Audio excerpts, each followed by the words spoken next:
Just for confirmation, everybody could see and hear me clearly? Yes. Yes. Perfect. Yes. I'll get- Yes. Great. Good evening, everybody. My name is Kwame Afreh. I chair the Land Use Committee for Community Board 17. The date is June 4th. The time is 7:35, and I officially call this meeting to order. I'll start with what the purpose of our committee is, which is our committee advocates for the responsible planning and development within the district. We provide input on zoning changes, business improvements, districts, variances, special permits, and other land use matters in accordance with the New York City Charter. We strive for the balance and preservation of our community's character with the need for thoughtful development that benefits all residents. Our responsibilities include landmarks, historic preservation, housing issues, and budget matters related to the HPD, the DOB, and the DCP. I'll start by touching on my chairperson's report. There wasn't much activity. In our May meeting, we did vote for the support for the Brownfield Areas project for Brooklyn Level Up, so that did go through. I do want to touch on some items that we do need to pay attention to in the summer, and we did receive an application, which I'll shift to the new business portion of the meeting in the interest of time, being that we have some presentations. You know that there were some workshops for the IBX last month. It's ongoing community engagement, speaking on, the scoping. I think that they're actually starting to draft like the EIS statements and environmental impact studies to see how that looks. I didn't hear much on design and what things look like, but I did hear from, I believe, Allison, that there were some concepts given. Members were able to actually physically sit in chairs or in various bars that may be proposed for the actual line once it gets developed. So we have to pay attention to that. As you know, the City of Yes Housing Opportunity is in full effect. Being that we already have an application on deck, I would think that it's going to be an active summer. Now, usually we don't conduct business in the next coming months, but should we get an application, we are still restricted to the 60-day return policy and potentially shorter if it's an expedited alert process. So depending on when and how that happens, we'll be in contact. Like last summer, if I feel like it's something that we're under the gun with, I usually call a special meeting, but that only is extended to board members and executive members, and we'll have to handle it then. I'll keep you apprised of what happens of it, and I'll make sure that the application or any application that we have moving forward gets addressed. I haven't heard anything from DeCosto. I know that they were supposed to try to get their permit to start that work this summer to not affect the school that's behind the property. They're still discussing the budget, and we don't really know what the implications of that is going to be. Many of the questions in the prior meetings via the updates we'll receive tonight from Con Edison. And we also have a presentation tonight for the 98th Street development, which we discussed last meeting. All right. Bottom line is this. I think there was actually a meeting for that homeless shelter also in May of last month. I think it happened the day or the same day as our meeting. I didn't really get any sentiments from that deviates from the usual sentiment. There's things that we have to pay attention to, and let's just stay in communication this summer to make sure that we're there. If you have any complaints, you send them to the office on my behalf. We actually received one that's going to be addressed hopefully later by Ms. Lewis and her team. And that officially ends my report going into our last meeting. Any questions before we move down to the agenda and try to progress? Does anybody have any questions? You can start by raising your hands, putting it in the chat. I'll address it however it needs to be addressed. Yes, my hand's up. Ms. Bennett, how are you? I'm okay. How are you? Listen, you were saying something about a homeless shelter? Yeah, we discussed it last meeting. It's on, I think, 1026 Flatbush Avenue. It's next to the Kent Theater, right? It's the one that's been spoken about, but they actually filed the appropriate documentation to move forward with it. Isn't that in Board 14? Excuse me? isn't that in board 14? It is, but I still reported on it only because it's really just a block away from ours. So I Yeah, brought it to because, everybody's attention. well, I know it was a family shelter area about a year ago. It was very problematic, and they had a lot of problems in that area because of it. I'm going to make it a men's shelter. A lot of problems. Sorry, I missed that last part. It's going to be trouble. Thank you for your input. Yes. Does anybody else have any questions before we move along? Anything? Just remember, I do have an application to speak on a new business. And we'll also shift our voting items, which is the meeting minutes, to after the presentation. So try to stay on while we move forward in this. And, just in the interest of time to keep this going, I'm going to give the floor to Ms. Lewis and the team, if they're present, to give us an update on the substation that's in our district. Are you guys on? Yes, we are. Can you hear me? We can hear you. Okay, wonderful. Good evening, everyone. My name is Juliet Lewis, and I work with the Regional and Community Affairs of Brooklyn for Con Edison. And I'm here tonight with two of my colleagues who will be reporting on the Gateway Substation. My colleagues are Brian Brush, who is our project manager. He's the project manager and the substation operations planner for the Gateway. And my other colleague is John Connealy, who is the senior construction specialist for the Central Construction for Special Projects for Con Edison. And so I just wanted to introduce them because they will be the ones answering any questions you may have. And Brian will start with a presentation of basically an update of what has happened since our last meeting. And I believe our last meeting was last year, where we had the project manager at that time has moved on to another project, and Brian has taken over, and he will give us an update as to what has transpired since that time. So, Brian? Hi, Juliet, and thank you, and thanks for having us. As Juliet said, my name is Brian Brush. I'm the project manager for the Gateway Substation and the associated subsurface transmission feeders. It's my understanding you guys may have some familiarity with the project, sort of the purpose and need. So I just have 3 quick slides just to sort of help guide the discussion, certainly hoping this is more of a dialogue and a back and forth. I'm with John Kennelly. He's the construction specialist, so we're certainly welcome to answer any questions you guys have. Can you guys see my screen? Is that okay? I'm seeing some heads nodding. Great. Yeah. Okay, Yeah, I figured we'd start with a quick background. The project scope, really the Gateway Area Park Substation. That's a substation that's located on 789 Ditmars Ave between 91st and 92nd Street. It's referred to as a 27 kV area substation. Simply put, and I'm going to get to that graphic in a second because I think that does help describe it. But a 27 kV indoor substation, 27 kV really means that substation that we're building is going to take high voltage, 138 kilovolts, and step it down or reduce it down to 27 kV. And that's going to feed the streets. This is really a reliability project. And I'll get into that on the next slide.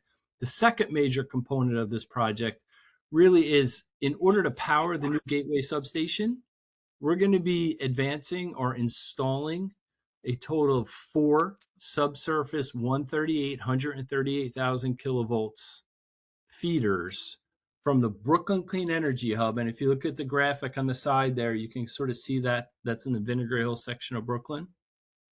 They're going to traverse from Vinegar Hill, coming out of Vinegar Hill, the first roughly quarter mile. There may be some tunnels involved just because of the surface level street congestion. From there, they'll come up out of tunnels, these 4 feeders, and they'll be installed like we do all our facilities in what we term the franchise right to city streets. There's going to be a total of 92 manholes installed. and the feeder runs, each run is roughly 9 miles. About, I say 7.5's there. It's probably closer to 8, to be honest with you. The feeders, I said, are going to be subsurface. They're what we call solid dielectric cable. They're not oil filled cable, right? That's good for environmental purposes. It's a little more challenging for installation purposes.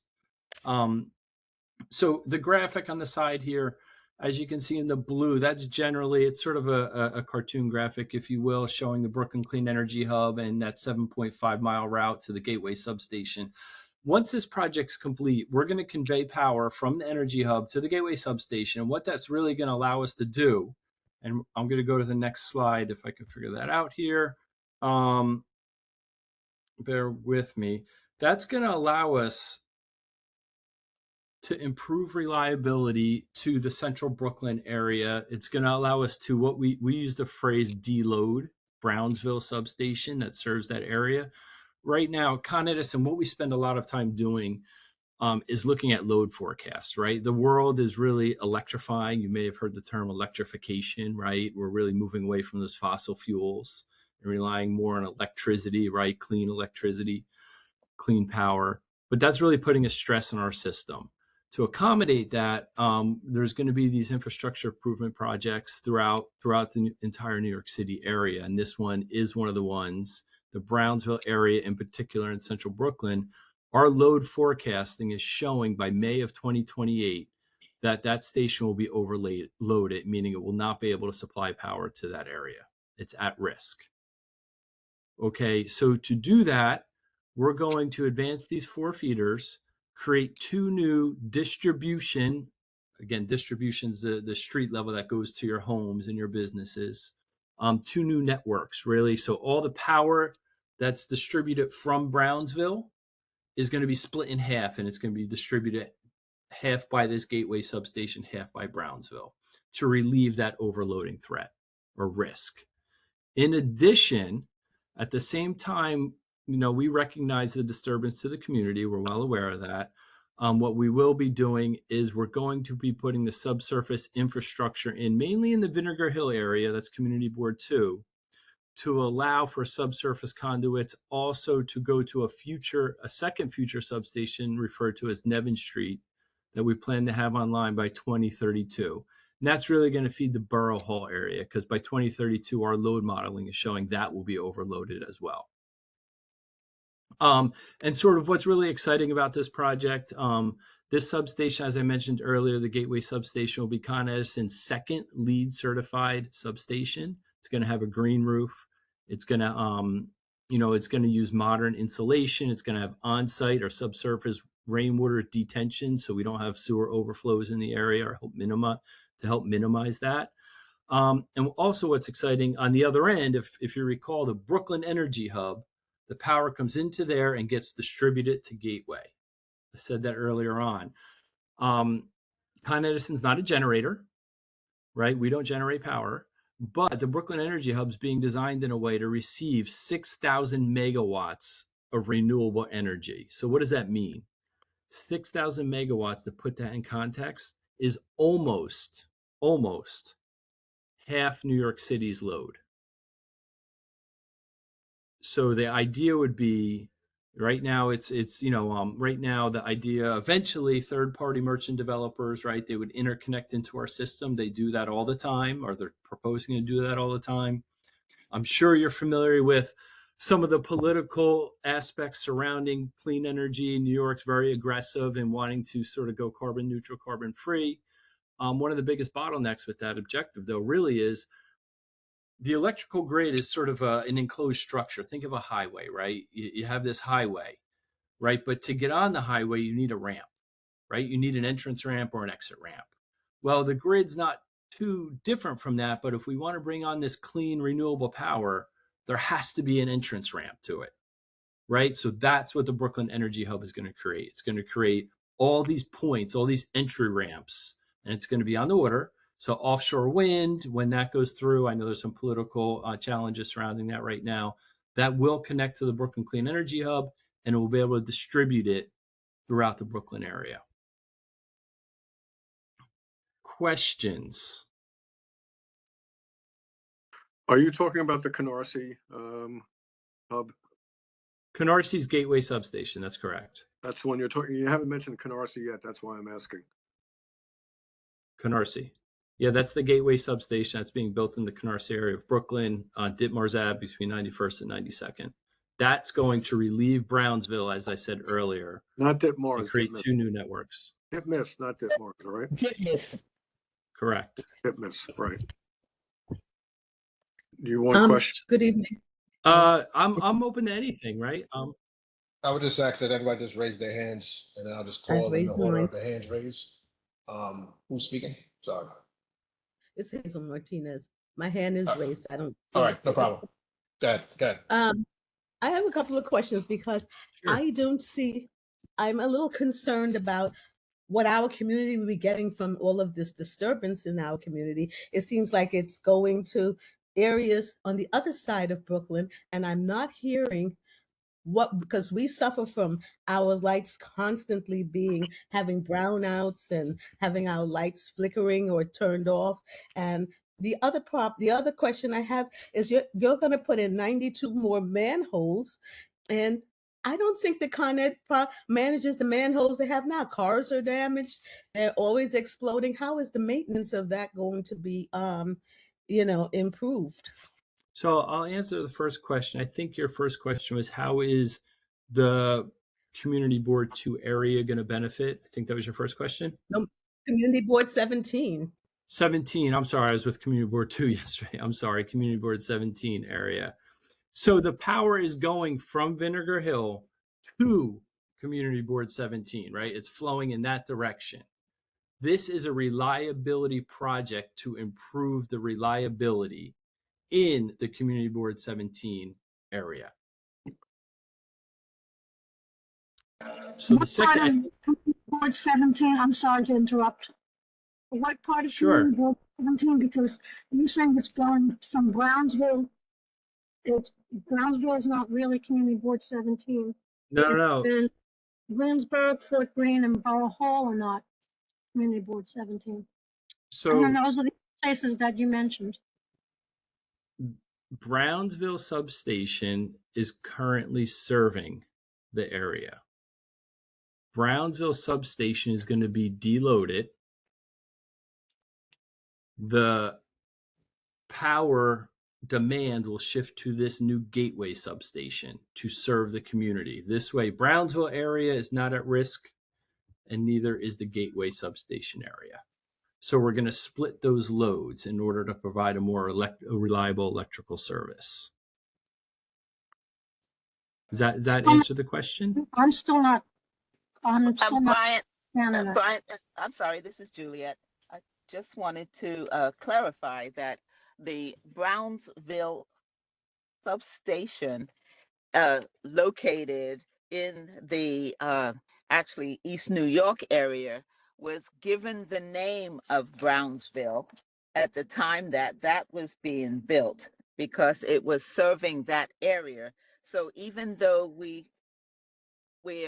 refer to that substation as the Brownsville substation, even though it serves not only Brownsville, but also East New York and Crowns Heights as But well. that's not us. We're East Flatbush.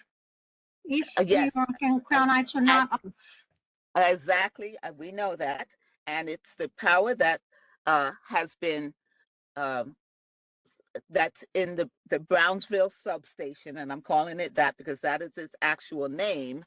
It's, as Brian has explained, we are deloading some of that power from that substation to bring it down to the Gateway substation to provide additional power and reliable power to the Canarsie, Flatbush, East Flatbush area. Is that clearer? So So now that you theoretically, said that, yes, it seems clearer, but you hadn't mentioned any of those places before. So, okay, thank you. so does that mean that would help the And I think brownouts your in the second area? question was Brownsville, yes, Brownsville. No, I'm not saying Brownsville. I'm saying brownouts. I'm saying that means that would help the brownouts in the area because we get a lot, as someone had mentioned before. Correct, Brian. correct. correcting that the advancement, the new distribution lines coming into the area will enhance and improve the distribution of the power into Canarsie and Flatbush. So it should reduce the number of brownouts and outages. Correct. Mr. Cunningham? Oh, sorry. No, yeah. Thanks, Kwame. So does this help at all with the development and the building of probably EV infrastructure and charging? That's the direction where we're going. Does this help at all with that, or is this included in a plan to include those charging? So I said that earlier on, and I apologize. Sometimes I use the vernacular that we use a little bit in Con Ed. So I refer to that as electrification, right? So this whole concept of new EV chargers, new charging stations, that's really putting a strain on the system. That's what's really driving a lot of this new infrastructure improvement. So to answer your question directly, yes, this will help with that whole electrification process to allow it to happen. So it will propel it and make it move quicker, that we get more within this community, possibly. It will be able to provide the power if folks bring those in. That's correct. Right now, if that comes in at the accelerator rate, which we, I think, all envision, that there would be a power deficit. Thank you. Mr. So Price? it's going to enable that. It will enable. Mr. Price, your hand is raised. Good afternoon or good evening. Can you hear me? Yes. Yes. Okay, just being sure. My question is, does any of this account for this explosion of data centers for AI that's going to be drawing a lot of power Based wherever on they're what built?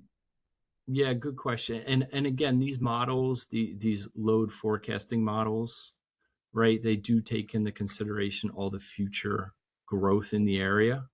And obviously there's margins, right? So yes, whatever growth is anticipated in that area, that's how we come up with these load forecasts. Okay. And I'm not sure if these are repeat hands, but Viglianti, your hand is up again. Oh, yes, thank you.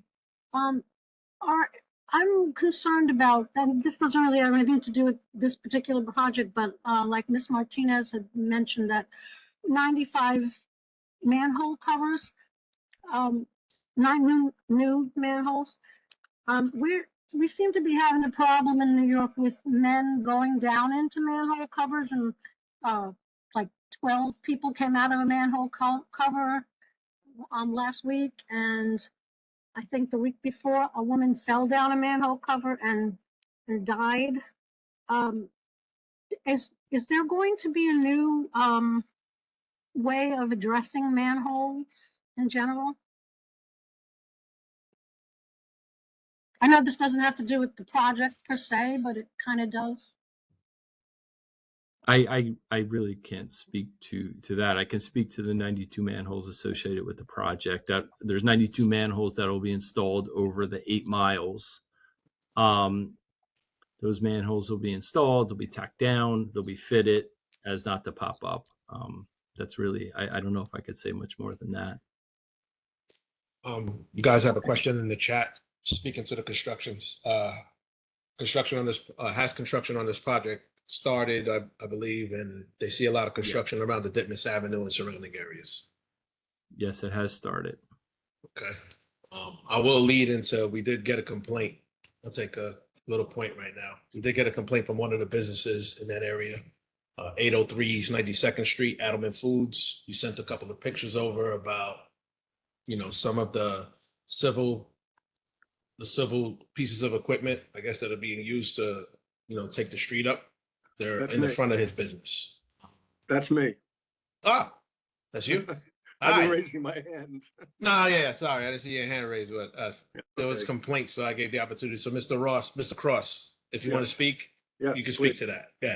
So Brian, I don't know if we've met. My warehouse on East 92nd Street. Yeah, no, we've met once or twice. You know what I'm going through. You know how Mhm. we're being tortured. Yeah, I have no complaints with your men. They're very professional. They do all they can to help us, but it's getting a little bit ridiculous. I mean, you've made rebar storage on 92nd Street a priority over what we have to do. We have trucks that have to come in and out. We have to Right. back down the whole street. We can never come in straight because you blocked off one whole part on Ditmas. It's getting a little crazy. We were never given any warning. We were just, all of a sudden, you're ripping up the streets, putting pieces of equipment in front of my warehouse, and it doesn't seem like I'm count at all. It's like, too bad. This is what we're doing. We have permits, and this is the way it's going to be. No complaints about. You have a guy, Rui, who is a great foreman, easy to work with, but you have to give us some kind of a heads up on when you're going to be doing things and try to help us. You got to clear that street a little bit. The rebar is taking up most of the parking on the street now. Why would you not have a place to put the rebar except for on the street before you do this? So one, I agree with you that notification should be given to you. And if it's not, that's something we need to work through. I don't know if you received the WINS notifications. I knew Juliet, we do send those out. If not, John's on the phone. I see are on the screen nodding his head. We should make a conscious effort to be knocking on doors roughly in a week advance, or as we know. So I agree with you on that one, and I'll talk to the team to figure out a better way. One, I want to make sure our standard notification process, because we should be notifying all the neighbors. So I'll dig into that one a little bit, and agreed and noted. So I appreciate the comment on the notification piece. So what I need to know is, in the future, will you be shutting me down? Will you be blocking my warehouse so I won't be able to do business? Because it seems like that's where it's going. I can't answer shutting you down. I guess how I can answer that, though, is we will be doing construction on 92nd Street. From 92nd Street, let me rephrase that, from 92nd Street. We can work to see if there's an opportunity to clean up the street some. The majority of I want to be careful how I say this because I don't want to mislead at all. The majority of that rebar and pipe that you see outside, we're hoping to have that in the ground where it belongs. In the next, I would say, 3 months, right? And I know that's 3 months. It's a long period of time. I understand that. So we're hoping to put it where it belongs. We can see if there's an opportunity, John, maybe to bring some into the property. The station, it's a small site, right? With all New York City construction, it's a very small site. Maybe we can bring some to the other side. So that's something, John, maybe we can take back to see if there's an opportunity to move some of the rebar FRE conduit that's over there. I know exactly what you're talking about. But in terms of crane construction, the concrete pumping truck, that will be needed. We will be continuing to use equipment So from what do both 91st and 92nd. What do I do if I can't get my trucks in and out? Just close up because you guys need the street? I mean, give me an answer. Give me something. Just don't tell me we're gonna need to do it, and too bad. I think John answer that question.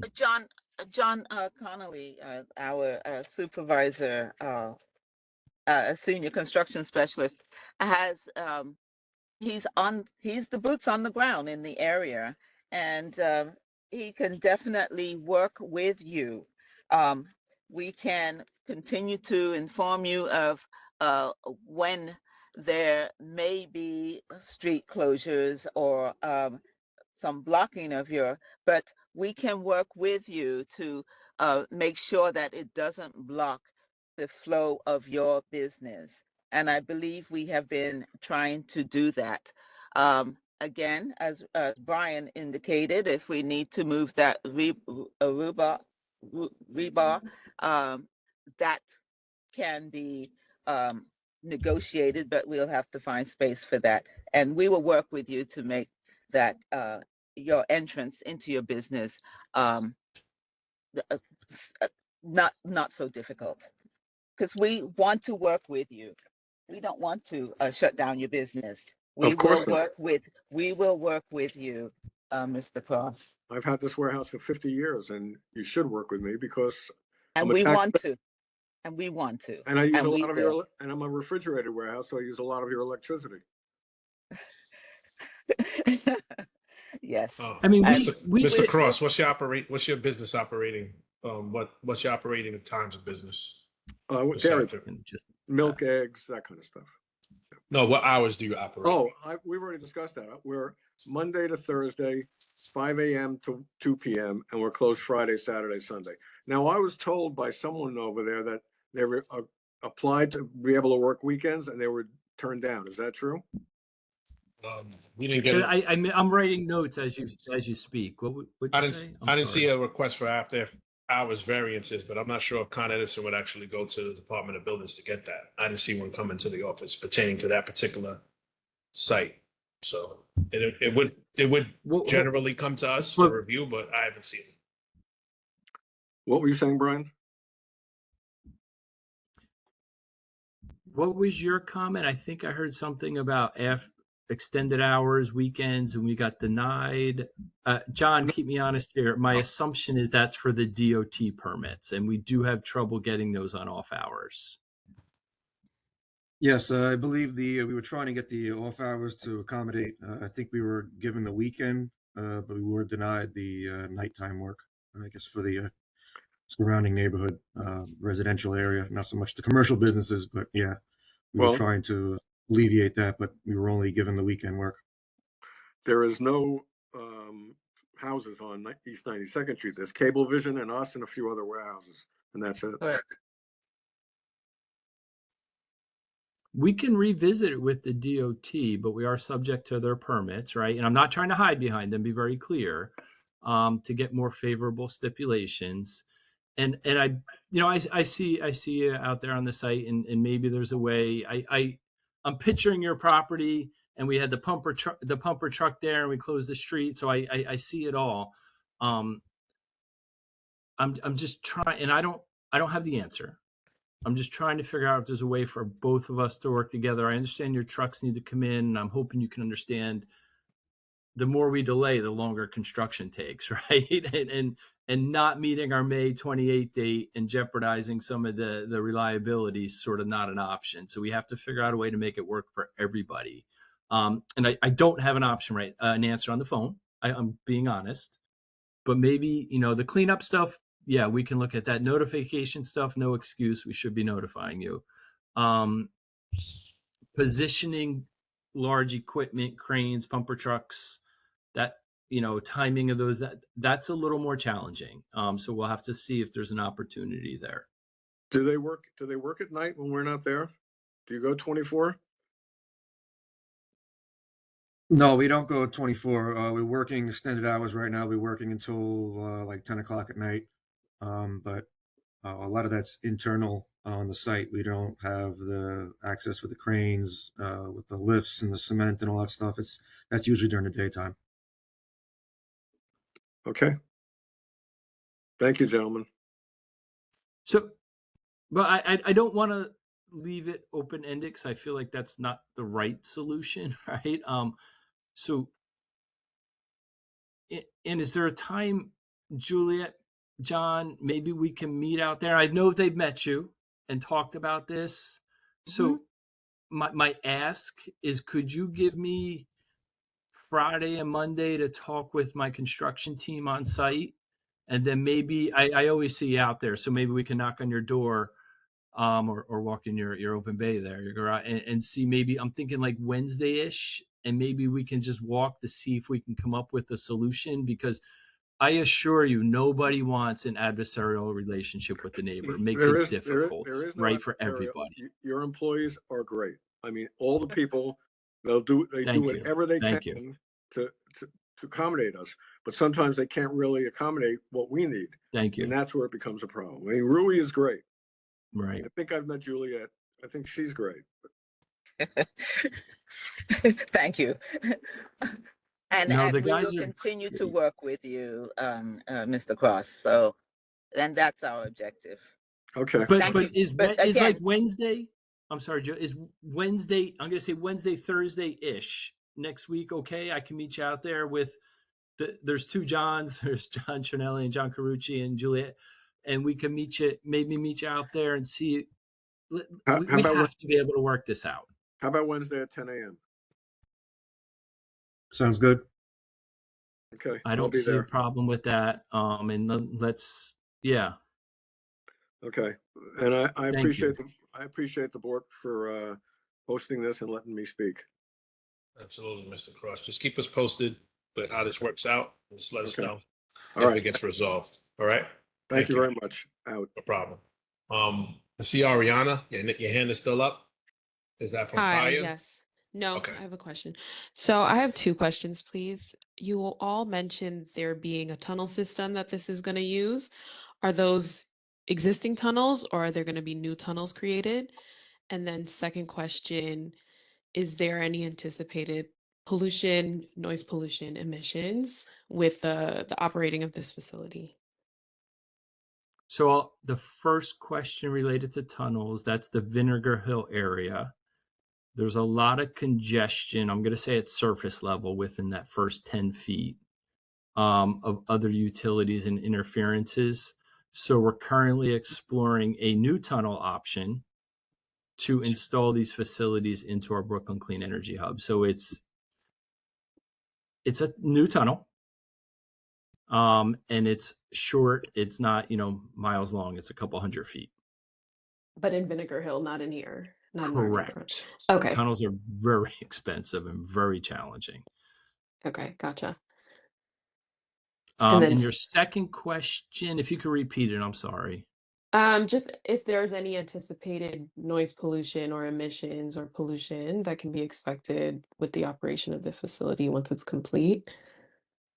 It's just like any other substation, right? I mean, they generally quiet. If I can show you this, if you can see my screen, this is sort of a rendering. It's going to have a brick facade.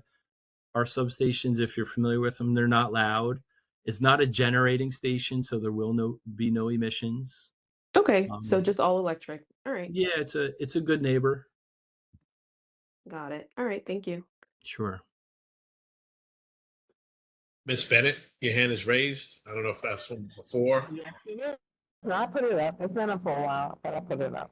No, you said originally, when it first came before this board, that this substation was going to feed Vinegar Hill. It wasn't going to originally feed East So, Flatbush. yeah, So, you're breaking up a little bit, Miss Bennett. can you hear me better now? I moved to a different section of the house. Is it So, going to feed East Flatbush? I think the question is the substation, I guess it was perceived that it was going to be feeding Vinegar Hill, but the question is it serving East No. Flatbush? Other way around. It's taking power from Vinegar Hill and bringing it over to the new Gateway substation. That's a little strange. When it first came, they said it was going to be opposite. Now it's reversed. We get energy from Vinegar Hill.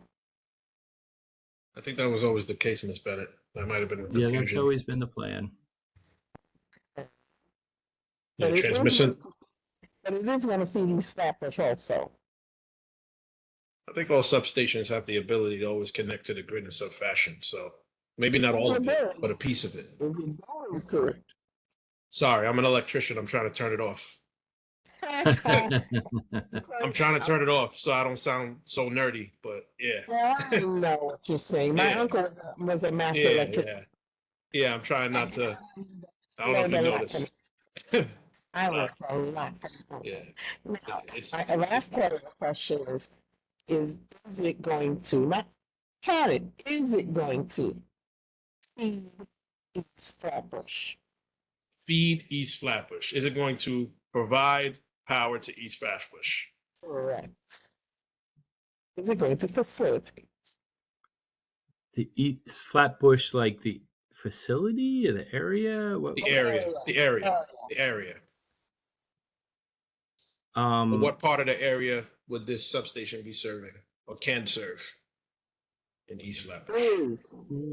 I can't. Is serving. Is going serving. Correct. It's gonna. Can you see my graphic here, these two networks, the hatched area, the Canarsie area and Remsen area, that's where this new substation will serve. Maybe that'll help. In other words, it's gonna bypass us and keep Yep. going. That's what I said before. That's what I Yep. that's why I asked specific questions. Not if I can, is it? Sorry. And that's not good. I can't hear anybody. Yeah, I'm not it's gonna hard. lie. It's Yeah, I hard to know hear you, that. Ms. Bennett.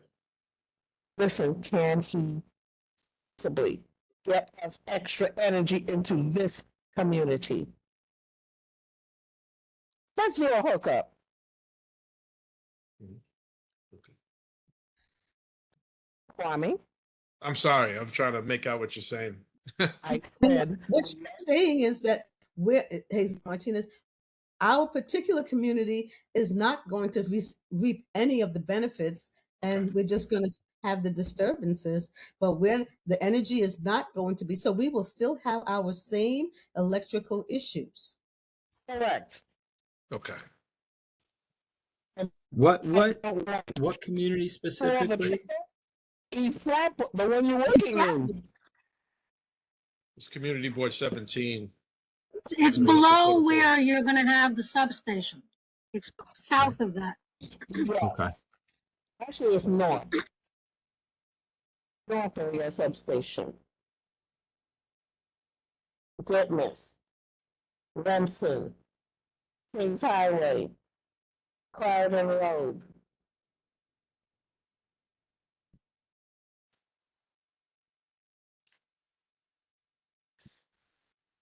Can you speak to that? I can't hear. Basically, they want to know. They're basically saying that the placement of the substation is in East Flatbush, and it's not serving Community Board 17. If you were to border us as Community Board 17, it's physically in Community Board 17, but it's not providing. I guess if you were saying that it was going to be relieving some of the electrical demand in the area, it's not relieving the electrical demand in Correct. Community Board 17. That's what's being stated. That's the part. And that's what I asked earlier, but someone said that it was going to serve East Flatbush. So we're a little confused. Now you got your answer, Marguerite. We are being used and abused. And I saw another hand up. Did that hand go away? Was that you, Hazel? I just wanted to, I'm May I? sorry. I'll take it down. Kwame, Yeah. Juliet here. Okay. It was when I mentioned the construction of the transmission line and the distribution lines that are coming that are coming from the substation from Vinegar Hill down to the gateway. It's that construction and those additions, the cabling, the transmission and the feeders that are being placed in the route between Vinegar Hill and the central Brooklyn area. All of that construction is part of the improvement of the electrical system that we are trying to improve to make sure and to reduce the number of brownouts and outages. And you can't do one without enhancing and improving the other areas. So we wouldn't put a major transmission line into an area if the system is weak. We have to enhance and build up that entire area to accommodate both the transmission as well as the distribution lines. So the benefit in this construction from the north of Brooklyn to central Brooklyn is the enhancement of the areas around the transmission lines towards the substation, which will help to handle the growth of the energy demand that is coming from pretty much all over Brooklyn. So, and we're doing this because the forecast is that if we don't do it, more areas will suffer. And so the enhancement of our transmission feeder lines is the byproduct, is the enhancement of the distribution lines by the transmission lines. You get it? So Because then we the have distribution, so wait, can I just ask another question? So the distribution lines will be coming down into our neighborhood? That's Yes. going to serve the electricity Yes. coming down into our neighborhood? Already. No. I'm sorry. Can you Yeah. hear me? I'm confused. Can someone pull up the graphic, please? The map that shows it back on the screen? We have a high level graphic here. It seems like you guys want something very specific. And what I would offer is the new gateway substation is going to serve and create these new networks. But it's also, by doing this, you got to remember, it's injecting 4 138 kilovolt circuits into Brooklyn, right? So the new substation is going to pick up and provide for this area. That's so the existing substations don't have to, right? So those ones that are potentially overloaded are going to be more overloaded, now gain more capacity to help with these brownouts and blackouts throughout the community. Does that make sense? So we're rebalancing the load, if you will, by injecting 438,000 kilovolt circuits into the neighborhood, into the central Brooklyn area. I think that's been clear. I think people just were under Right. the impression that it was going to also serve our Directly serve. neighborhood as well. Directly Yeah. serve. Yeah. Yeah. Mhm. I think that part has been clear, but there was confusion on it actually directly Okay. serving our neighborhood. All right. So we'll round out with the last few questions that we have with the hands raised, or use this as an opportunity. Mr. Tate, I'm going to call on you. I see that your hand is raised. Good evening, and thanks for the presentation. But I am a little confused because I keep hearing North and Central Brooklyn. We are in South Brooklyn, and specifically this Fargo, Albany to Utica, and a little further down area. We get a lot of ground outs. Okay, and I still don't understand how this project is going to prevent us or help us relieve us from these groundouts. Because the grid that you showed here, the little map over there, the chart, it does not show the area where we're getting a lot of groundouts. So right now, my question, where are we getting our electrical power from which grid? Because a lot of folks I are can't getting answer that. I don't know. okay. So then it goes to the point that 1 minute we hear it's going to help us, but the second sentence is no, it's not going to help us at all. So I really don't see So why. can I take another shot at this? So think of your house. If you plug in 5 lamps to one outlet, right? That outlet may experience brownouts. It may not work, right? It may trip a breaker. If I build a new outlet and then I can unplug 2 lamps and put it in the new outlet, it helps the old outlet and the new outlet, right? That's exactly what this project is doing. Yeah, but It's helping relieve overload. Go ahead, I'm sorry. Yeah, no, because you or someone just mentioned that when I asked where are we getting our power from which grid, if you all don't know which grid is taking care of this one in this area, the community There's board multiple 17. grids in the area. There's a whole bunch. I don't know what house you live on. I don't know all the grids in the area, but the entire area is going to benefit from this. So each grid in the area is going to. They should, because it should take pressure off some grids and put it Yeah. onto new grids. No, it should or will? It will. It will. Okay. Where? Okay. It will. It's tough to explain. I see what's happening here. It's not. It's Yeah, not. yeah. It's not. It's, Electricians, and so we don't I know how know. this works. So understand. think about it like this. Maybe Let me try. recognize having spoken. Yeah, I recognize that. Miss James, sure. Before I try to explain it, okay. Yeah. So good evening. I fully understand the concept, right? Oh.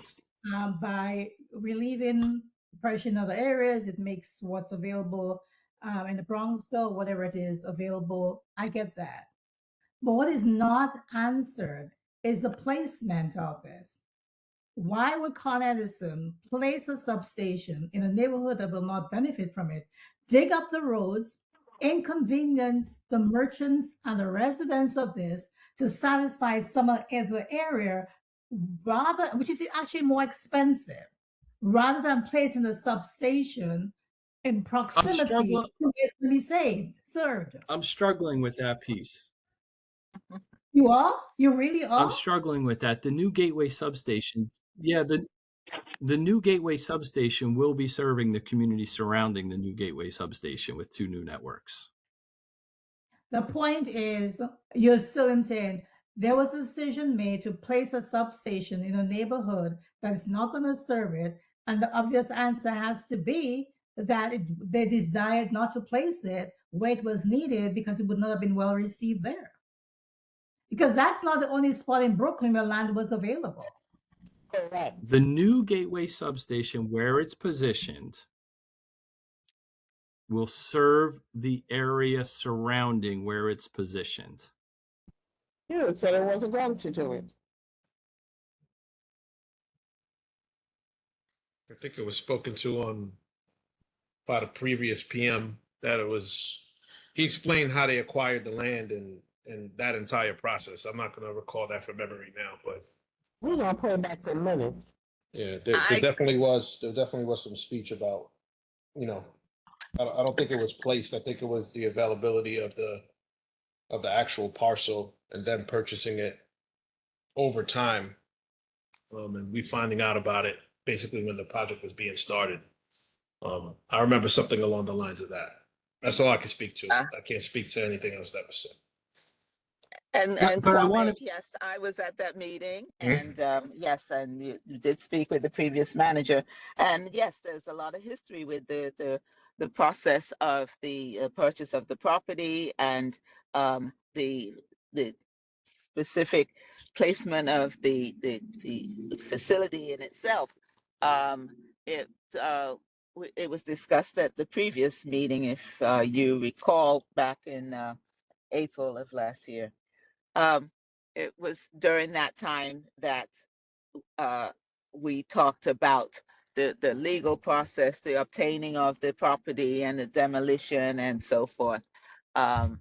Again, it should be in the minutes of the last meeting.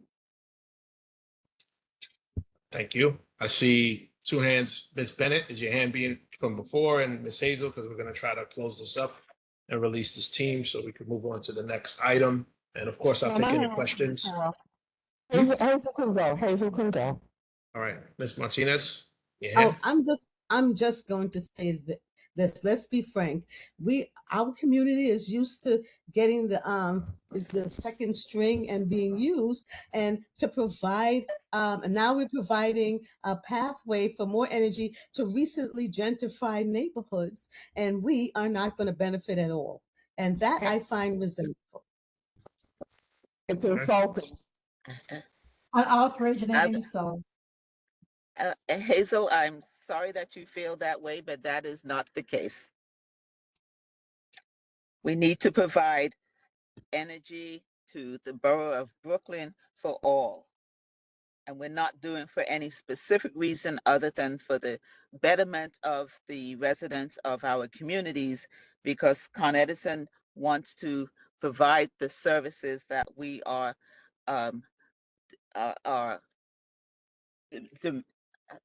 responsible for, and we want to do it, and we want to make sure that you, your neighborhood, your community, the borough of Brooklyn, New York City, which is our service area, and Westchester, we are the electric company, and we have to provide this service, and we want to make sure that you are benefiting from this as well. We're not doing it to serve any particular person. It's for everyone. And I don't want to get on my soapbox, but that's, I'm sorry you feel that way. We're doing it for others. We're not. We're doing it for the community and the borough of Brooklyn in this particular case. Ariana, you're doing it. I'm gonna allow it. Last question. Oh, sorry. Just please. quick question, because it sounds like it's still in construction. Is there any room in the process at this point to allow distribution to more of this surrounding area? It seems like that might be what people are looking for. I'm still confused by that perception. The area surrounding Gateway Substation, Yes. right? The Gateway Substation, that area will receive a direct benefit from Gateway Substation. How? New electrical facilities, a new networks.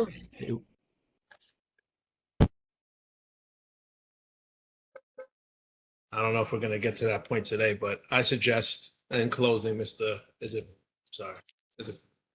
Brush? Mr. Brush? Yes, sir. There Yep. was some better illustrations that kind of show how substations work. Maybe for our next update, you could just provide a little bit more of those and give them prior to you coming, so that there could be more information out there to try to correct this confusion. Obviously, you have a sample size of what needs to be explained, right? Try to bring it to the human level to try to explain what's going on and the impact, maybe through graphics or something like that, of how it's benefiting the surrounding communities and how it benefit the overall grid moving forward. I would like you to keep me apprised of the situation with Mr. Cross in the summer months. I know Ms. Lewis will do that. Thank you. We will be gathering some questions, obviously, and sending them over to your team.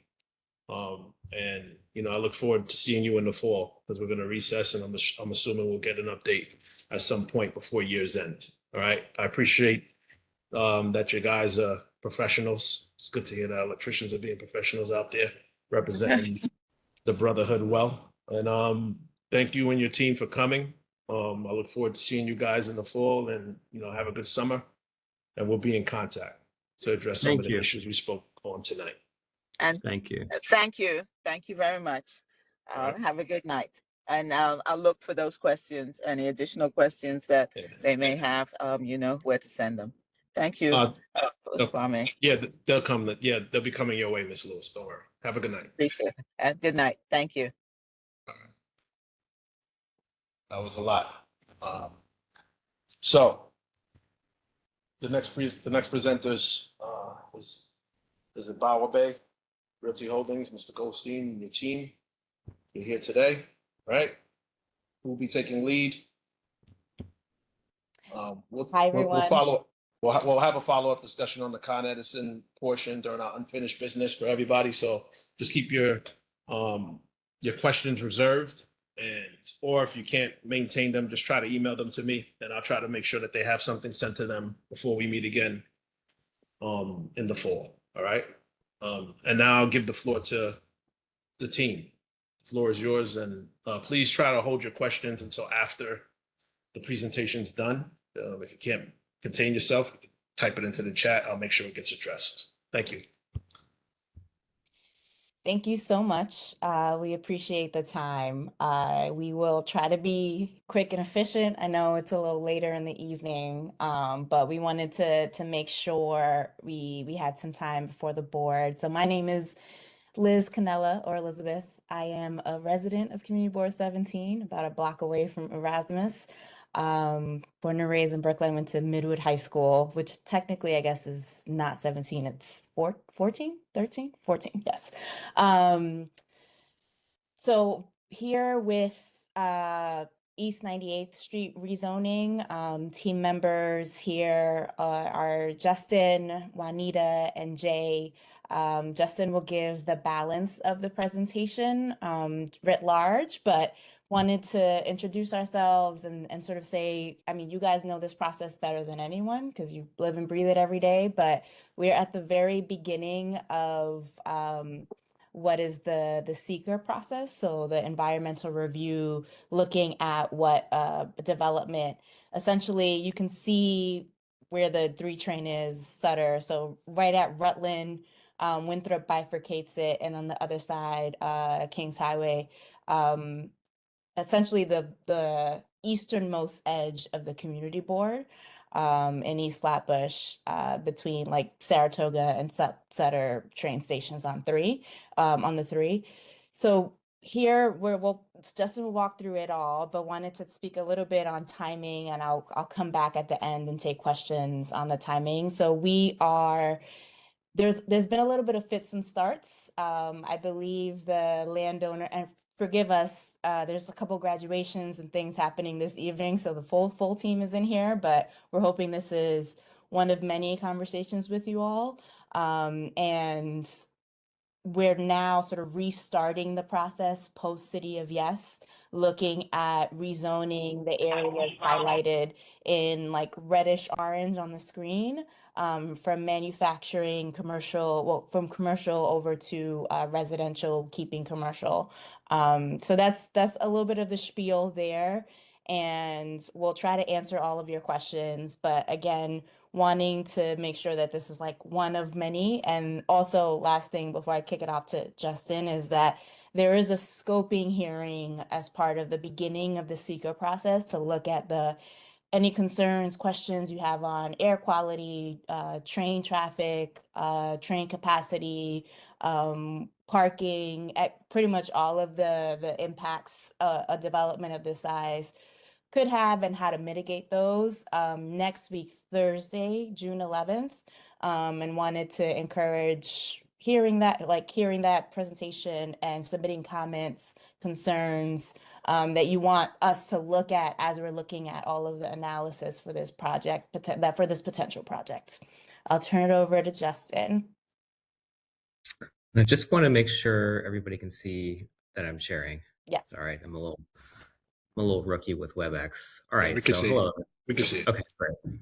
So hi, everybody. My name is Justin Jarbo. I'm a planner on behalf of the Law Office of J. Goldstein P. LLC. And we are here today on behalf of the applicant, Boabe Realty Holdings. We're here tonight to present a proposal to rezone and redevelop a series of underutilized commercial properties along East 98th Street, here Ward 17. The proposal would enable 6 new mixed-use developments with residential, commercial, and community facility space. The project covers 10 applicant-controlled lots across 2 blocks on the west side of East 98th Street between Rutland Road and Kings Highway. That's approximately 121,000 square feet of lot area, occupied today by 1-story commercial buildings built to only an FAR of 1. The sites are zoned C82, a general service commercial district with a maximum FAR of 2 for commercial uses, and it doesn't permit residential use at all. The applicant is seeking 3 actions from the City Planning Commission. The first, a zoning map amendment to rezone the eastern portions of 2 blocks from C82 to C44 and C44D. The second, a zoning text amendment to Appendix F to establish a mandatory inclusionary housing area that would be coterminous with the project area, mapped under options 1 and 2. And third, there would be a zoning certification for an MTA transit easement under Section 6621 of the zoning resolution that would provide for an easement in the northernmost building that we're proposing, which I'll show you shortly, so that the MTA can construct an elevator and stairwell to the Sutter Avenue Rutland Road 3 station, making it ADA accessible. So these photographs show the existing conditions in the project area. You guys probably know it better than we do, but we'll just go through it here for context. Along East 98th Street, both blocks are occupied by low-rise 1-story commercial buildings. sitting beneath the elevated 3 train, which runs directly above head. Current businesses for these sites include a mobile phone store, some clothing stores, a dollar store, furniture store, a grocery store, and some other local retail establishments. Here's another image closer to Winthrop Street along East 98th, similar one-story condition, and you see the train running overhead.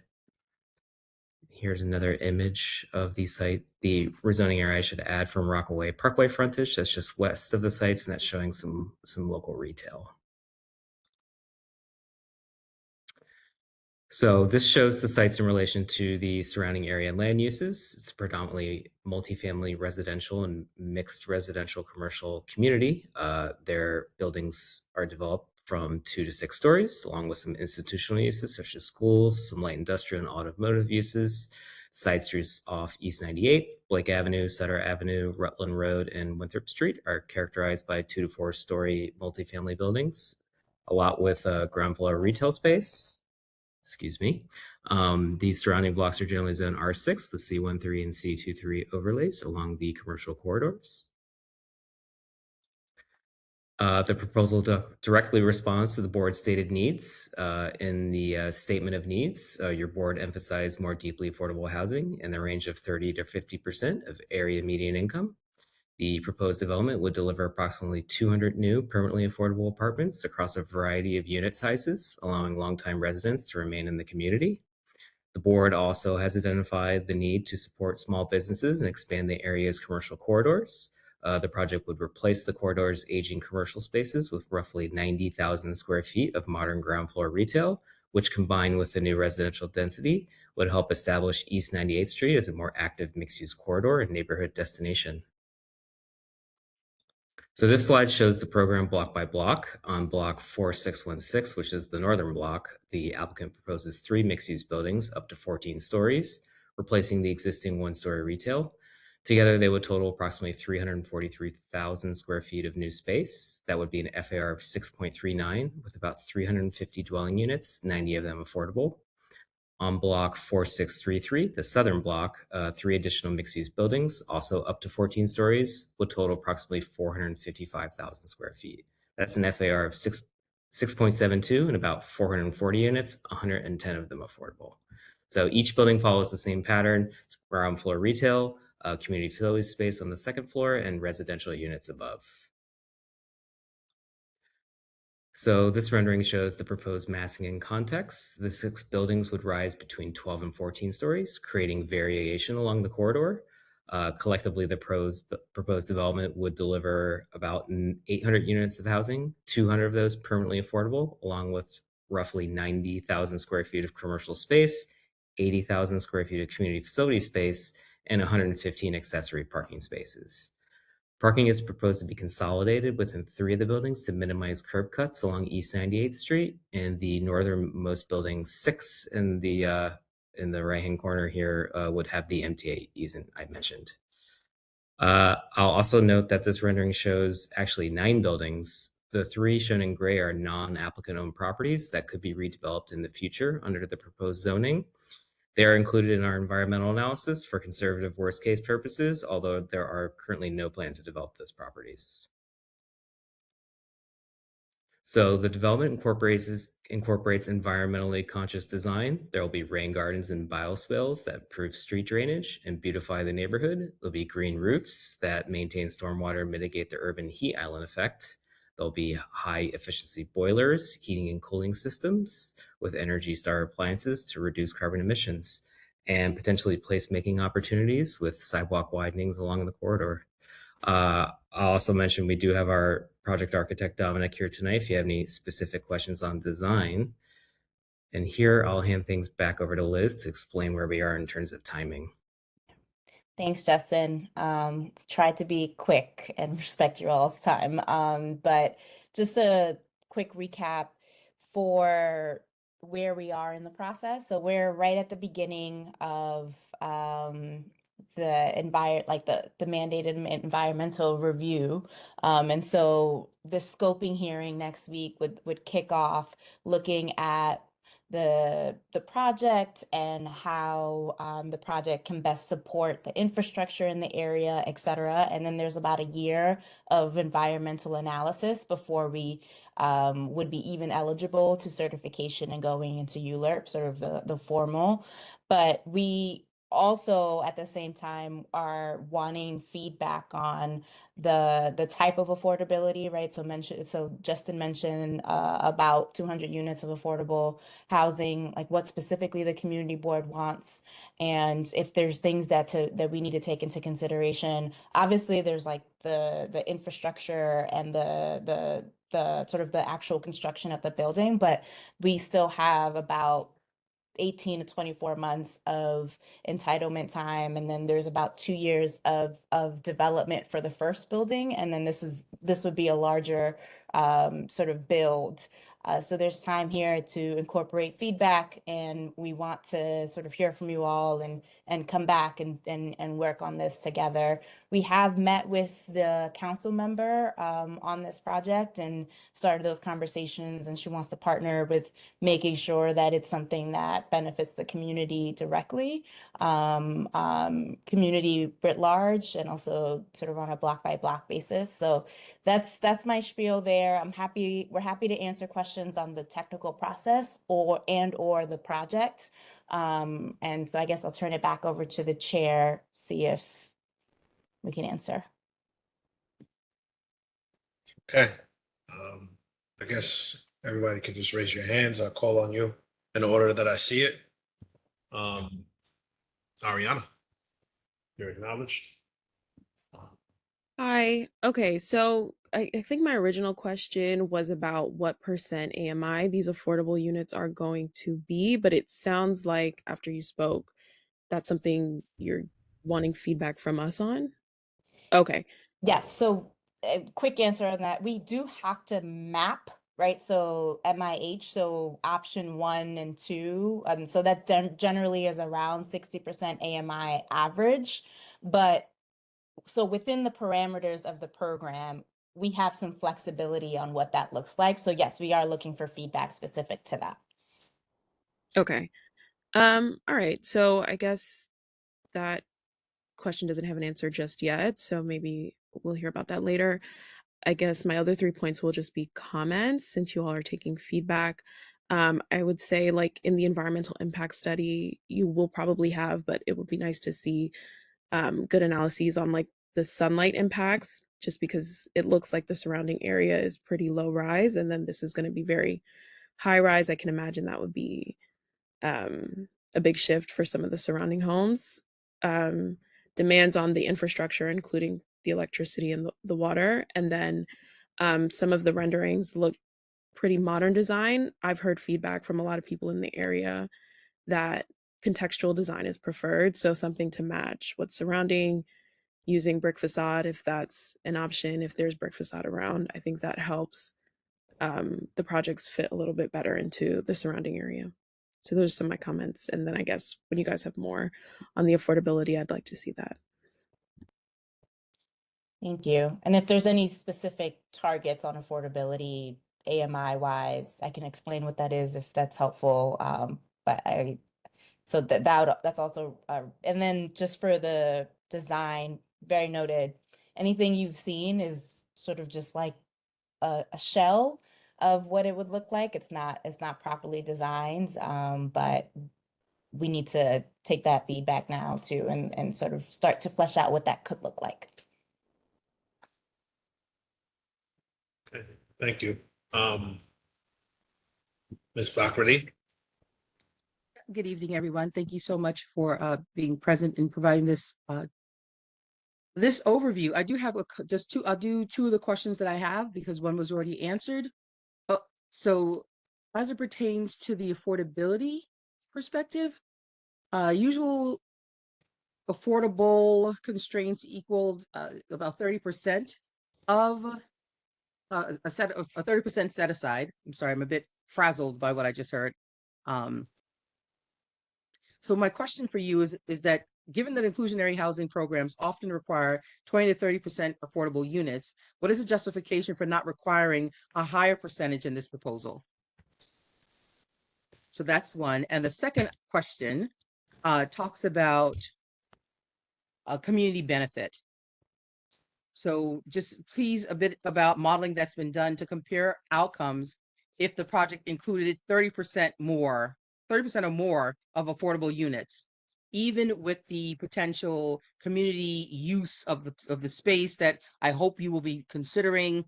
What does it also mean for infrastructure when we consider the grid? We just heard from Con Ed about a different project that they have going on, but have these particular constraints or concerns been considered as we look to increase the footprint, which equals increased people and impact on the grid?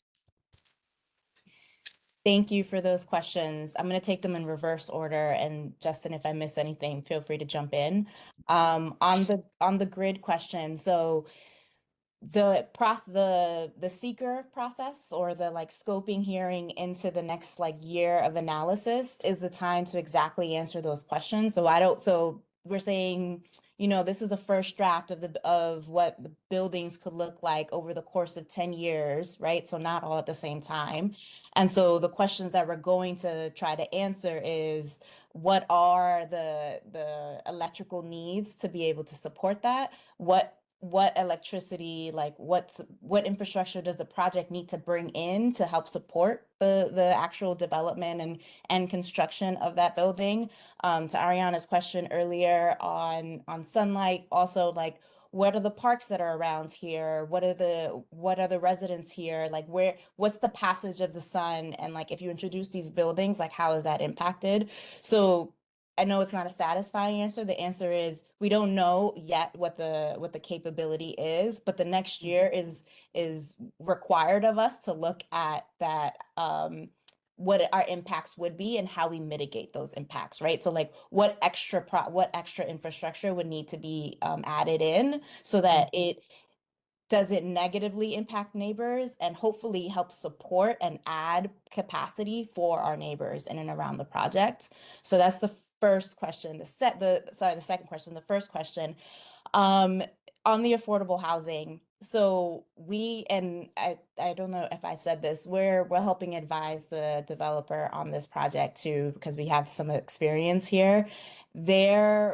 Anything above like 25 or 30% of affordability, so like what required MIH, would often require HPD or state subsidy, so city or state subsidy to give money, versus a project that has 25 to 30% of affordable housing. The market rate pays for that affordable housing. So what that tends to mean is that sometimes there's a subsidy wait of like 10 years for affordable housing to appear, versus a market rate building that can lean on the market. With those, the affordable units would come online more quicker, right? And so, for example, there's a project that I've worked on in Sunset Park on 25th and 4th, where it took probably like 3 to 4 years to build, and there's like 55 affordable units that are coming online. 50 affordable units that are coming online, versus another project a couple blocks away is a senior only affordable project, but that took over like 12 years to find the financing. So it's a little bit about timing and not tapping into the city coffers. But obviously that note is very, like, we hear it, and we always are looking to see how we can maximize it. But it is a little bit of a balance of like how quickly those affordable units can come online versus how much affordable units can come online. Mr. Chair, can I ask a small follow-up question just about the percentage consideration? Sure. Is that okay? It's like 2 seconds. Yeah, no problem. So did you also, thank you so much, sir. Did you also do the math on the affordable piece to see how many additional units you can get as you consider the load that the market rate can bear? Thank you. I want to answer your question. I'm not sure I fully understand. I think So I'll be more direct. So was 25% the when you Minimum? did the math on on the affordable units versus how much how many affordable units that the market rate could afford to pay for, was 25% the bottom or top number? So the 200 units, so there's Yeah. about, and Justin, keep my numbers correct too. I want to make sure that Because that I those heard are correct. 800 units, so 200 would be affordable. Yes, yes. So the quick answer is yes, that's sort of the maximum that would require no subsidy from the city Thank or you. state. Yes.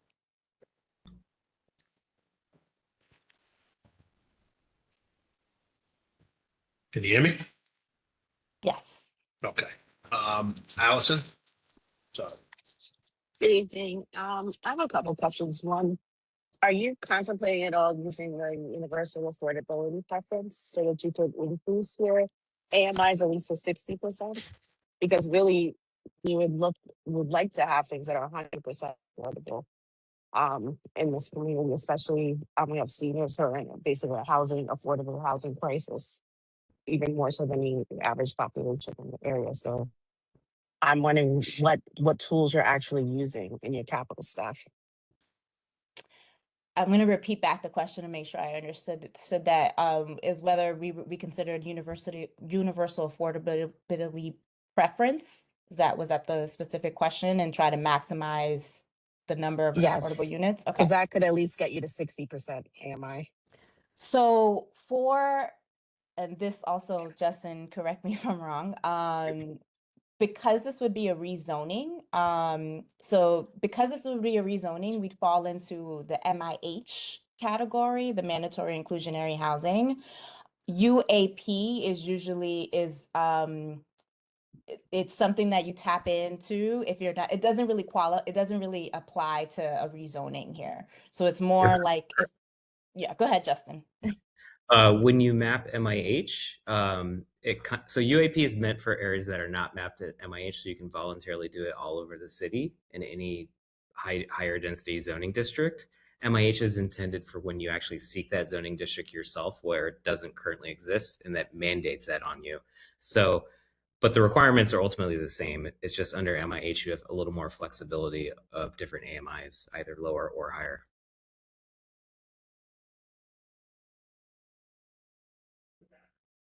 Okay. I do also want to ask if any of the commercial spaces that you're contemplating at the retail level, if any of them are meant to be affordable, or are they all market rate?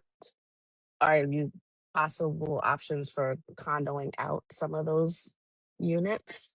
And then what are the proposed community facility uses that you're thinking about? And will there be a community benefits agreement? I know this is a little bit of a non-answer. We'd like to know what the community facility uses that the community board and the community would like to see here. There's a significant footprint here. We want that to be obviously very locally minded and locally facing. So hearing from you what that would be.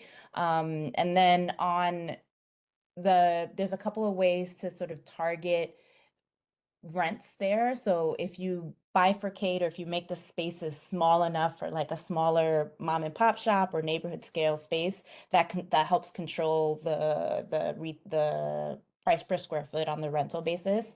But again, if the feedback is we want a certain percentage to be specific for local retailers, we want to hear that, incorporate that. The landowner here has been here for decades and wants to keep uses that the community board cares about, the community residents care about and want there. Like there's a Dollar Tree, there's a number of things that so hearing what those requirements would be needed, I mean hearing what those requirements you'd want to see would be helpful, and being specific, like if it's like a daycare or we're in like information feedback gathering mode to see, and then we can crunch the numbers, see what works, see what rents are looking like, and we can come back and present that. And Justin has a little bit of color of like the users that are are there now. And so right now we would assume that we would welcome those users back if they wanted to. I don't know, Justin, if you want to talk about who's there now. Yes, as you mentioned, Dollar Tree. There, I believe there's $2 stores outside the actual individual applicant's control. There is the C-Town, but the applicant that we're working with does not control that actual store. Otherwise, I believe there's a furniture store, some salons, and I believe some cell phone stores. So, but it's our understanding that there's great relationships with those tenants, and they would be welcome back if they wanted to relocate into these spaces. Also want to hear if you want to see different types of uses, right? So open to that. All right. I'll pause the hand raising just to address a question in the chat pertaining to parking. There's, I guess, what is your parking provisions, or what do you have in place for parking provisions as this increase in units would obviously bring more congestion to the area? What's on the table as it pertains to parking in the 6 units? I'll let So, Justin respond to that. Yeah. so parking is mostly voluntary since City of Yes. We chose to voluntarily provide 3 separate lots across the 6 buildings, and the idea was to condense some of the parking so we didn't have a curb cut in front of every building, which I think would have been pretty undesirable for the commercial corridor by like breaking up the spaces. So right now there's about 115 spaces. We are definitely open to discussing that more. That's voluntary parking. We figured that would be necessary for residents and or users of the stores. I believe we do have room for more, so that's something we could definitely talk about more if you had feedback on that. Thank you. Yeah, we'll touch on that. I want to get some more questions in before it gets too late. Asher Cunningham, your hand is raised. Asher, he's not there. Hazel. Yes, I would like, for one thing, does the developer has he already acquired these properties that he planned to build on? And the other question I have is on the size of the apartments you're making. Thank you for those questions, Hazel. The property owner does own them, has owned them for a couple decades now. So that is the quick answer there. On the unit sizing, also want to hear what folks want to see. Just by technically, we have to study. So we essentially, as part of the environmental, look at like the reasonable worst case, meaning like the highest number of units we could build. So you'll see probably higher than what we quoted. I think that's right. And like the number generally is about 680 square feet to a unit. But that's just for math purposes and to look at impacts to make sure there's enough school seats, etc. Train traffic, like all of that. So if we want to hear, like, is there a request for, we normally hear family size units, but want to hear directly from you all what you'd want to see there. So we do not have those units blocked out right now. You can think of it like we look at like the shell of the building first. I used to teach the shell of the building first. And then so we can see like bulk of it, but the actual like drawing of the specific units and like bedroom sizes, kitchens, etc. has not happened yet. And so we would do that as part of the design of the buildings. Okay. Because you're making 14 stories. So I mean that's outside of the of what's there now. Yes. So that feel like it's going to be a wall of buildings. And the 200 units, is that spread across all of your buildings? Correct. Evenly distributed there's city laws with HPD on that. It has to be equally distributed across all the buildings. So you can't tell the difference between market and affordable.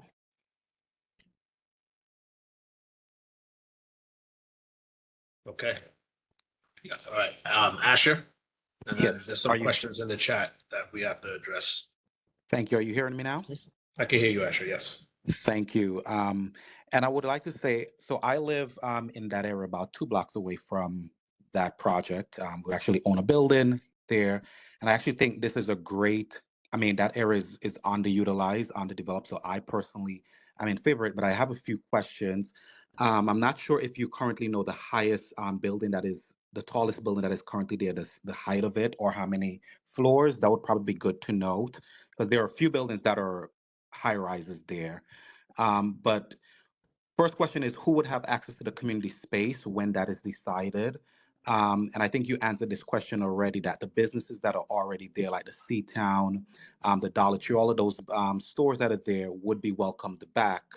Um, but also, I think for me particularly, I wanted to know what would be done to probably try to get new types of businesses like cafes and different types of food restaurants along that corridor because I do think it's a beautiful corridor that is underutilized and probably something would also need to be done to attract new type of businesses there for the new tenants that you're welcoming in.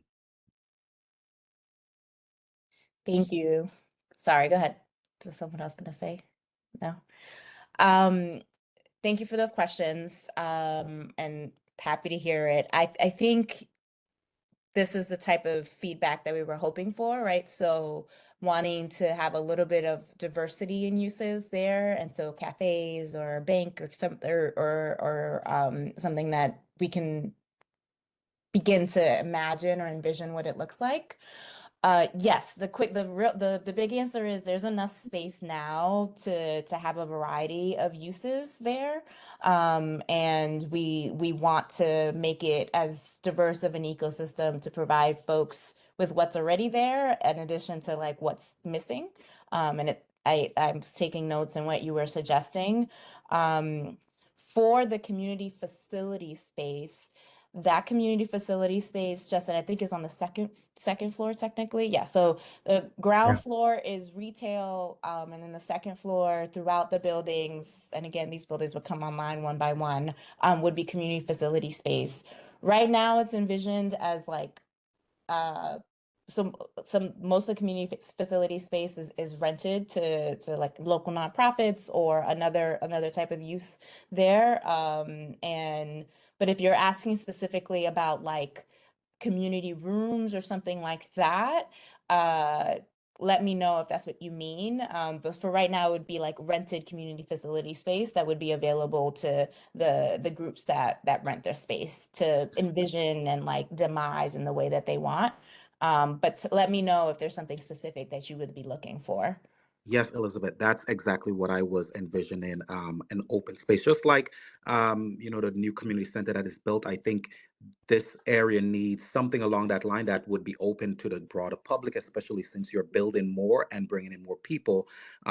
Access to a space that people can just have access to computers, whatever they need, would probably be a great add. And I also want to add this point that you guys talked about the parking lot. Parking is definitely constrained over here.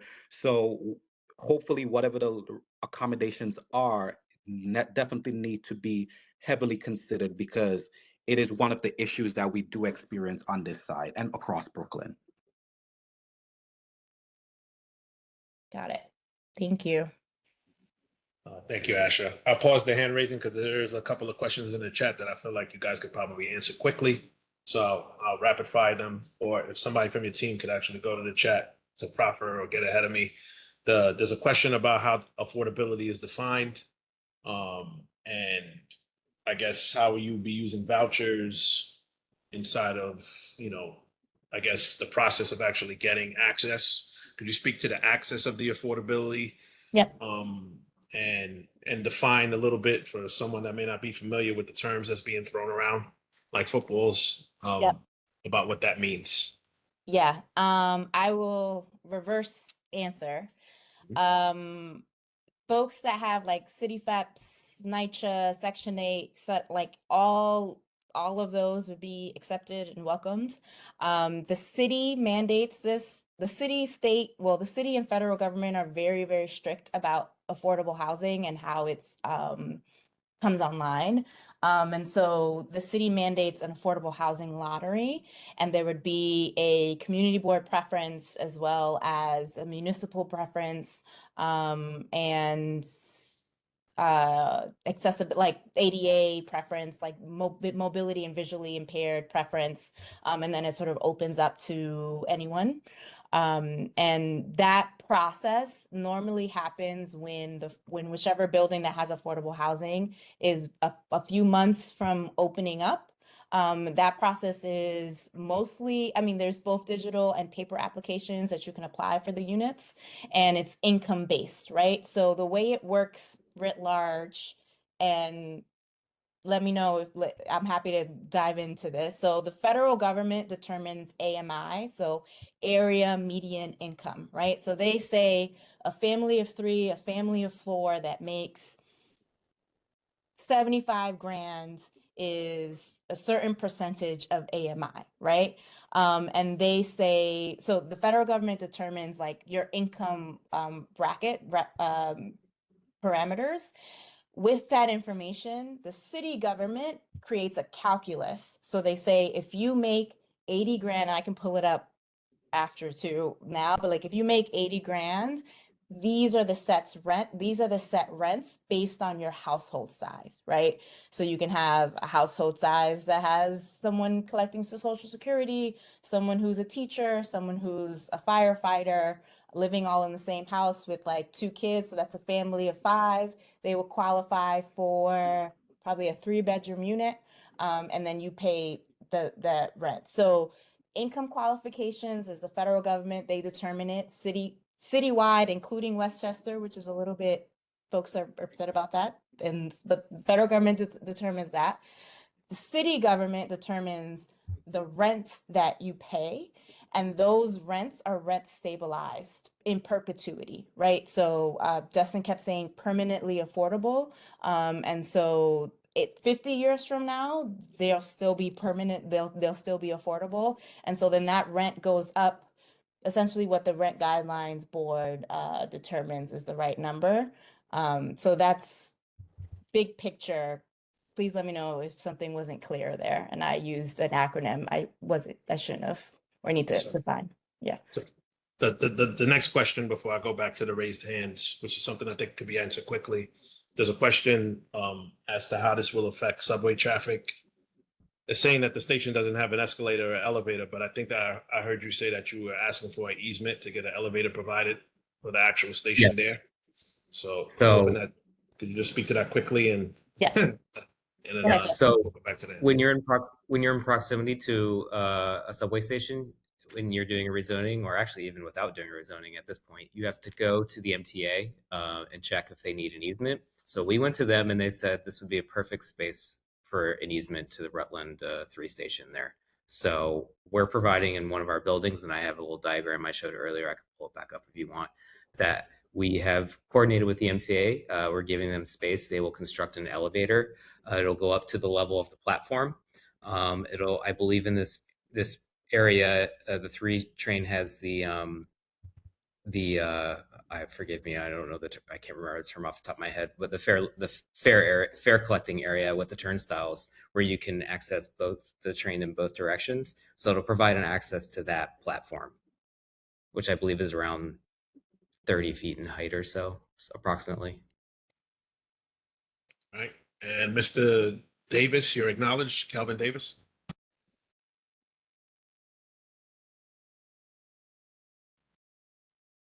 Mr. Davis. My question is, what forecasts can you make with regard to the range of pricing on the market rate housing? Yeah, I would imagine if it were luxury housing, it would cost a lot more. And I imagine there's some range in possible pricing.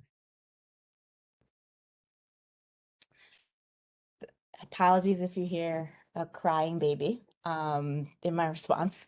It's a good question. It's always a question we get. It's really hard, and I can take it as homework to see like what the rents are now in the area too.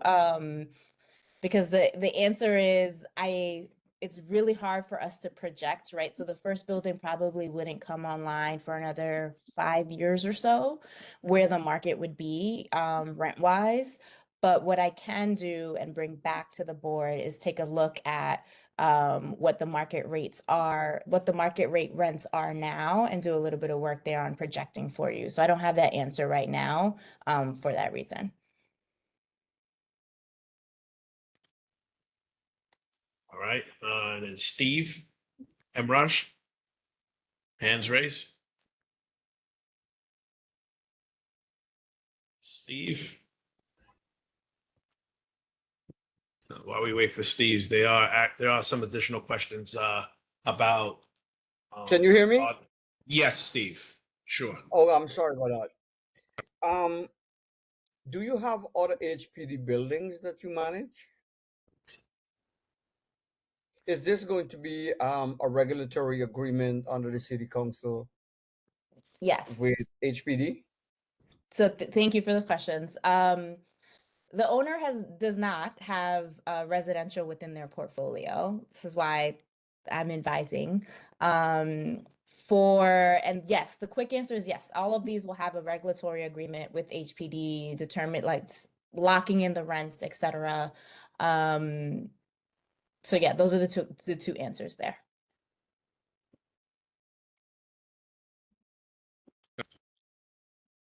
So HPD will be the one to implement the regulatory agreement, correct? They're sort of the steward of the regulatory agreement. So the way it works will be there's a marketing agent, a nonprofit, a local nonprofit that helps through the marketing, helps prepare people for the units to apply, etc., and assigns them. And then that marketing agent or another like that the same group or another nonprofit will be in charge of certifying those rents and reporting to HPD the incomes and making sure that everything is compliant. And so it's all sort of like a third party. It's engineered that way so that HPD can has like checks and balances of making sure that the units are permanently affordable and don't change and all of that. But yes, they're steward of the regulatory. One more question. What's the name of the nonprofit? Is DHRC it's called? We don't have a determined nonprofit that would do the marketing yet. Usually, Will you use an existing one or you're creating one? no, it would be an existing one that has a track record of it. Thank And you. has done that, yeah. All right. There's some questions about the contextual of the building. I think you guys touched on that. I think Ariana touched on that. How the current design is kind of different from what the current characteristics of the neighborhood are. So I think that was clarified. There is a question about the impact in two instances. One is on the subway stop that's further away, which is Livonia, which I think is actually being connected to the 3 train line. We have to talk about that. No business. They're trying to connect that L and 3 train line. And also the influx of people, which I think would show up in your impact statement as it relates to schools. When you're bringing in, 800 units, that would mean, depending on the family context, that would be a dramatic impact on the school system in the area. And will that be considered? Can you speak to those two things? The quick answer is yes. And we actually really encourage folks to submit. I mean, we obviously are hearing it, but the city, as they're sort of mandating the environmental review and analysis. So they're going to mandate that we look at the number of people and impacts on schools and make sure there's enough school seats. But if there's a more specific concern, we encourage comments and submissions on that. On Livonia, also something that we encourage. I actually don't know if we know which train stations will be looked at. Obviously, the home train station traffic will be looked at, definitely. But if there's a suggestion of looking at like 1 or 2 away, that's something that should be included in the comment period. Someone asked about the feedback. So someone asked about the collecting feedback. So there's two lines of feedback on all of the environmental stuff. The scoping hearing is next week, Thursday at 10 a.m. Do I have that right? I think it's at 2 o'clock. I'm sorry.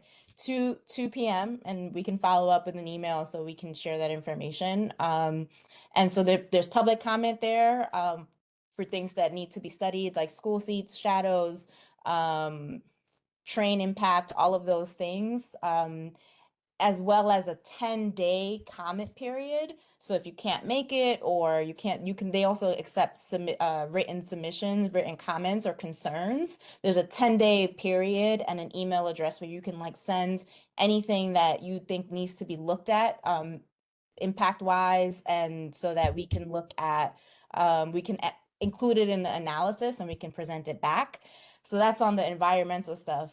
On the design or AMI or things like that, we want this to be a dialogue. So we want to be able to come back to the community board, answer questions that maybe we couldn't answer right now or that come up later. And so there's about a year of environmental analysis before certification. And so in that same amount of time, we're collecting feedback on the program and what folks want to see. But there's no better time than right now too. So we're happy to come back as often as the community board wants us to. We've been waiting for you guys for a while. Yeah. Since It's been 5 years. Yeah. 5 years I've been hearing about this project. You guys Yeah. popped in and disappeared, so we would definitely welcome additional meetings whenever feasible or at any stage in the project, especially if you're looking for community input. This would probably be the most active committee to get that input in. And I'm pretty sure that my committee members will be working vigorously to make up suggestions for you to take into consideration moving forward with its design. There's actually a question already is if you're pertaining to the nature of the small businesses and will there be a lottery system for that, so it doesn't really look like some of these other developments where there's kind of businesses that don't kind of cater to the neighboring or the neighbors that you're going to be adjacent to. We'll speak to that in time. And let me see if there's any other questions. Hands raised. Allison. Who's speaking? Mr. Price? Yeah. Mr. Price. Yeah, since those last two questions were actually my questions, can I just clarify them? Because I was a little unclear. Sure, absolutely. Regarding the schools. Can you speak up, Mr. Price? Sound a little low. Sorry, how's this? A little better. Sorry. Regarding the schools, when people were looking at the... Yeah, you're going in and out. Maybe talk directly into the mic or directly into the phone. It's fading out. How about now? Yes. Okay. Regarding the schools, when they were doing the project for Barclay Center and the housing around that, one of the things that came to light was problems with sexual predators with schools in the area. So that was part of what I was trying to get to with that. As to Livonia, what I was trying to say is there's another project for development that's supposed to be happening literally a train stop or two away. That's also going to be a lot of housing. And I was wondering if that was considered in the context of this development. Where on Livonia? Do you know if it's been... So normally I'm the person that would actually have very precise information about all of this.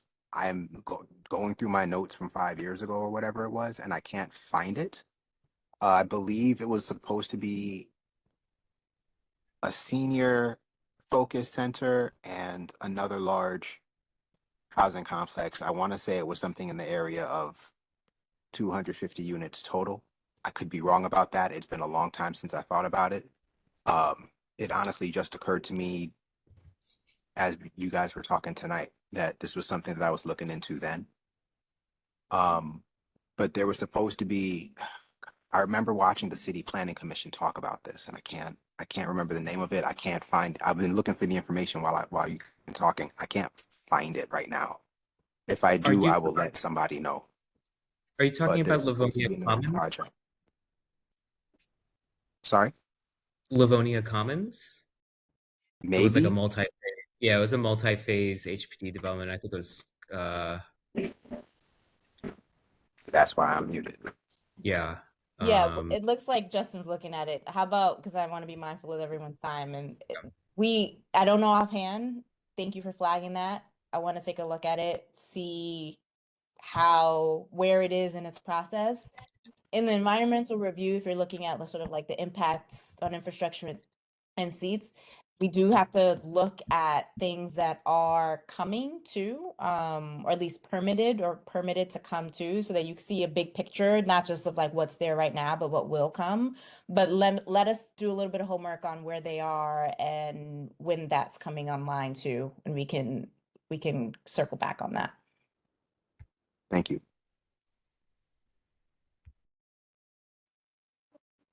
Allison, like your hand was raised. That's a new hand. Yes, new hands. Steve, could you lower your hand? I'm sorry. Okay. Unless you have another question. Thank you. Go ahead. Yeah, Floor is yours. Okay. I just wanted to ask, who are you considering for doing your marketing plan? What are the number of set-asides that the community board could expect? And then lastly, I just wanted to get a sense of what your full community engagement plan is, because it can't be just asking the community board for what their suggestions would be, because obviously most of us don't live there.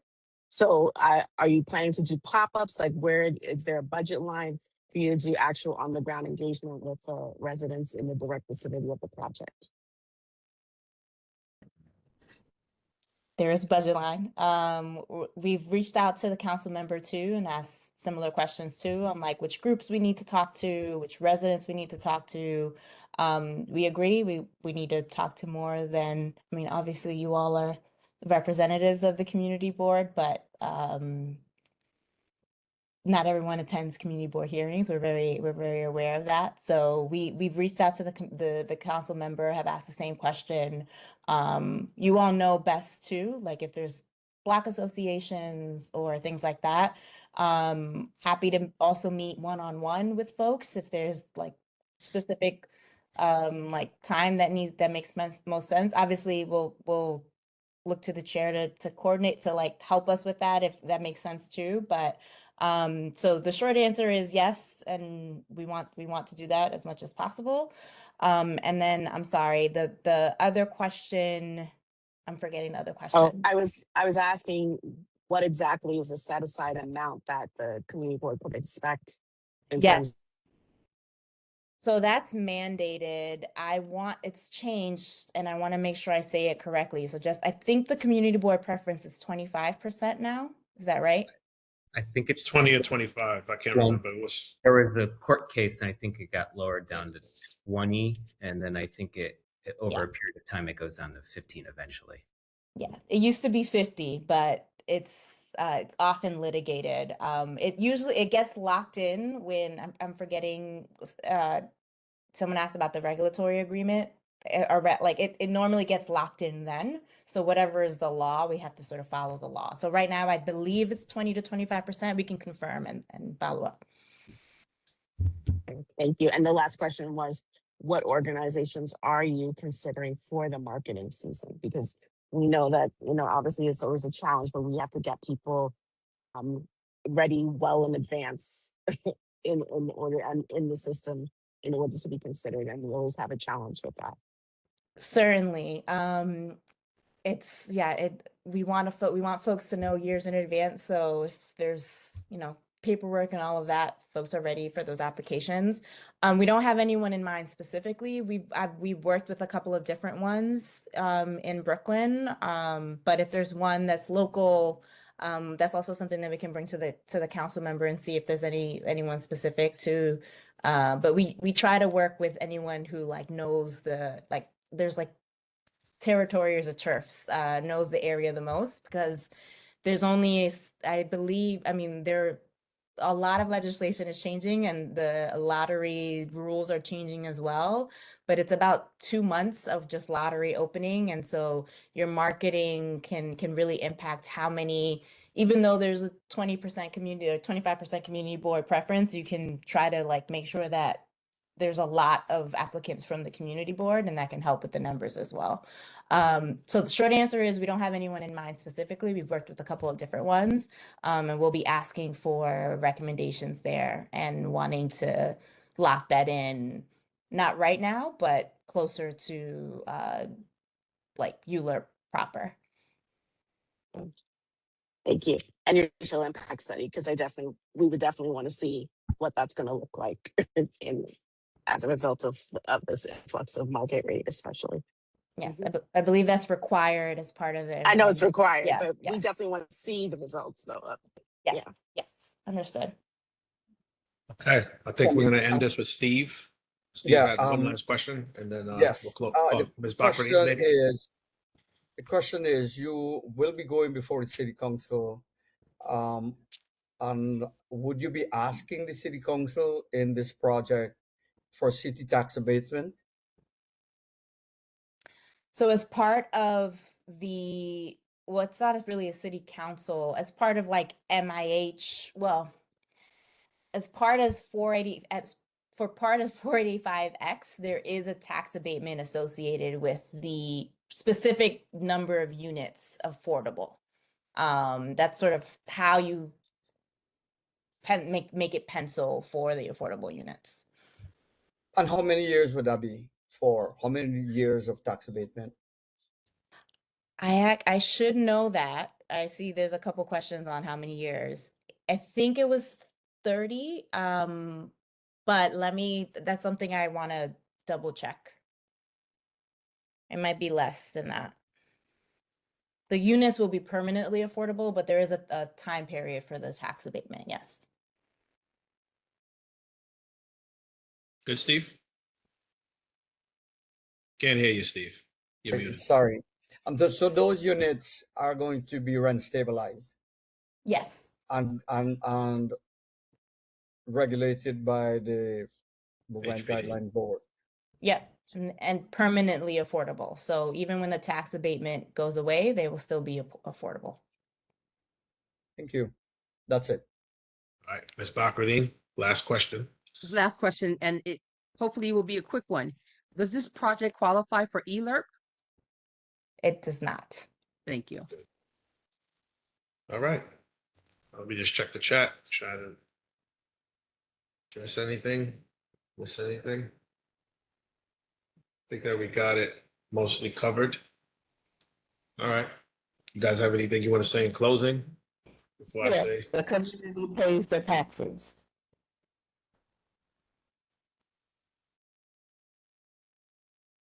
I don't know what that. I didn't hear that. Did somebody hear that? What did she say?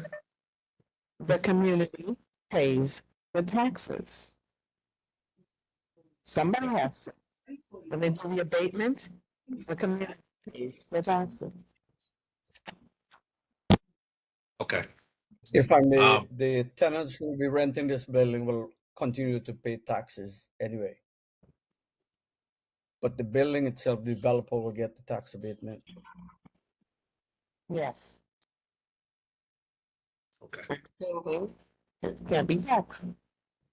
That's the rent. All right.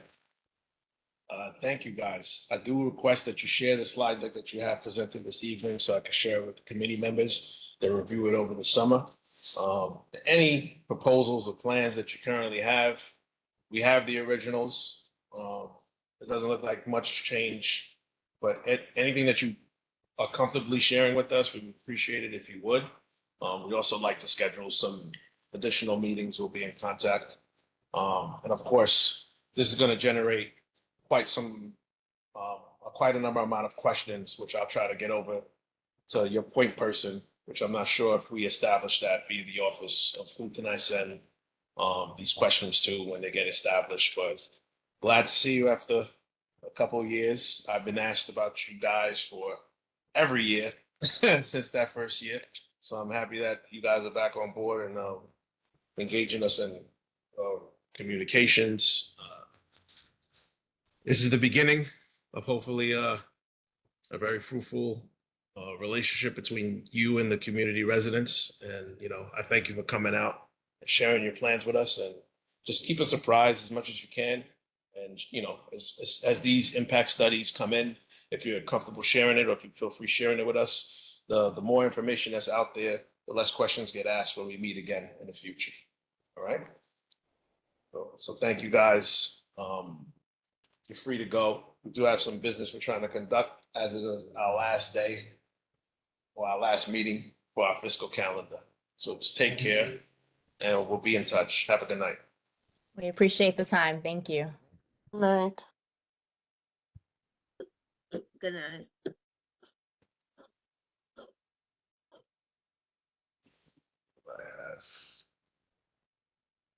All right.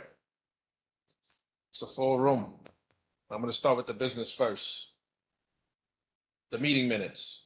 Has anybody reviewed the meeting minutes for, I want to say it was April and May? If so, can you make a motion to approve the meeting minutes so we could get that part of the business off the table? Anybody? I was only present for the May meeting. I wasn't present for April. So if you The split meeting it, I minutes can were- move it, but No, the meeting minutes were they were emailed.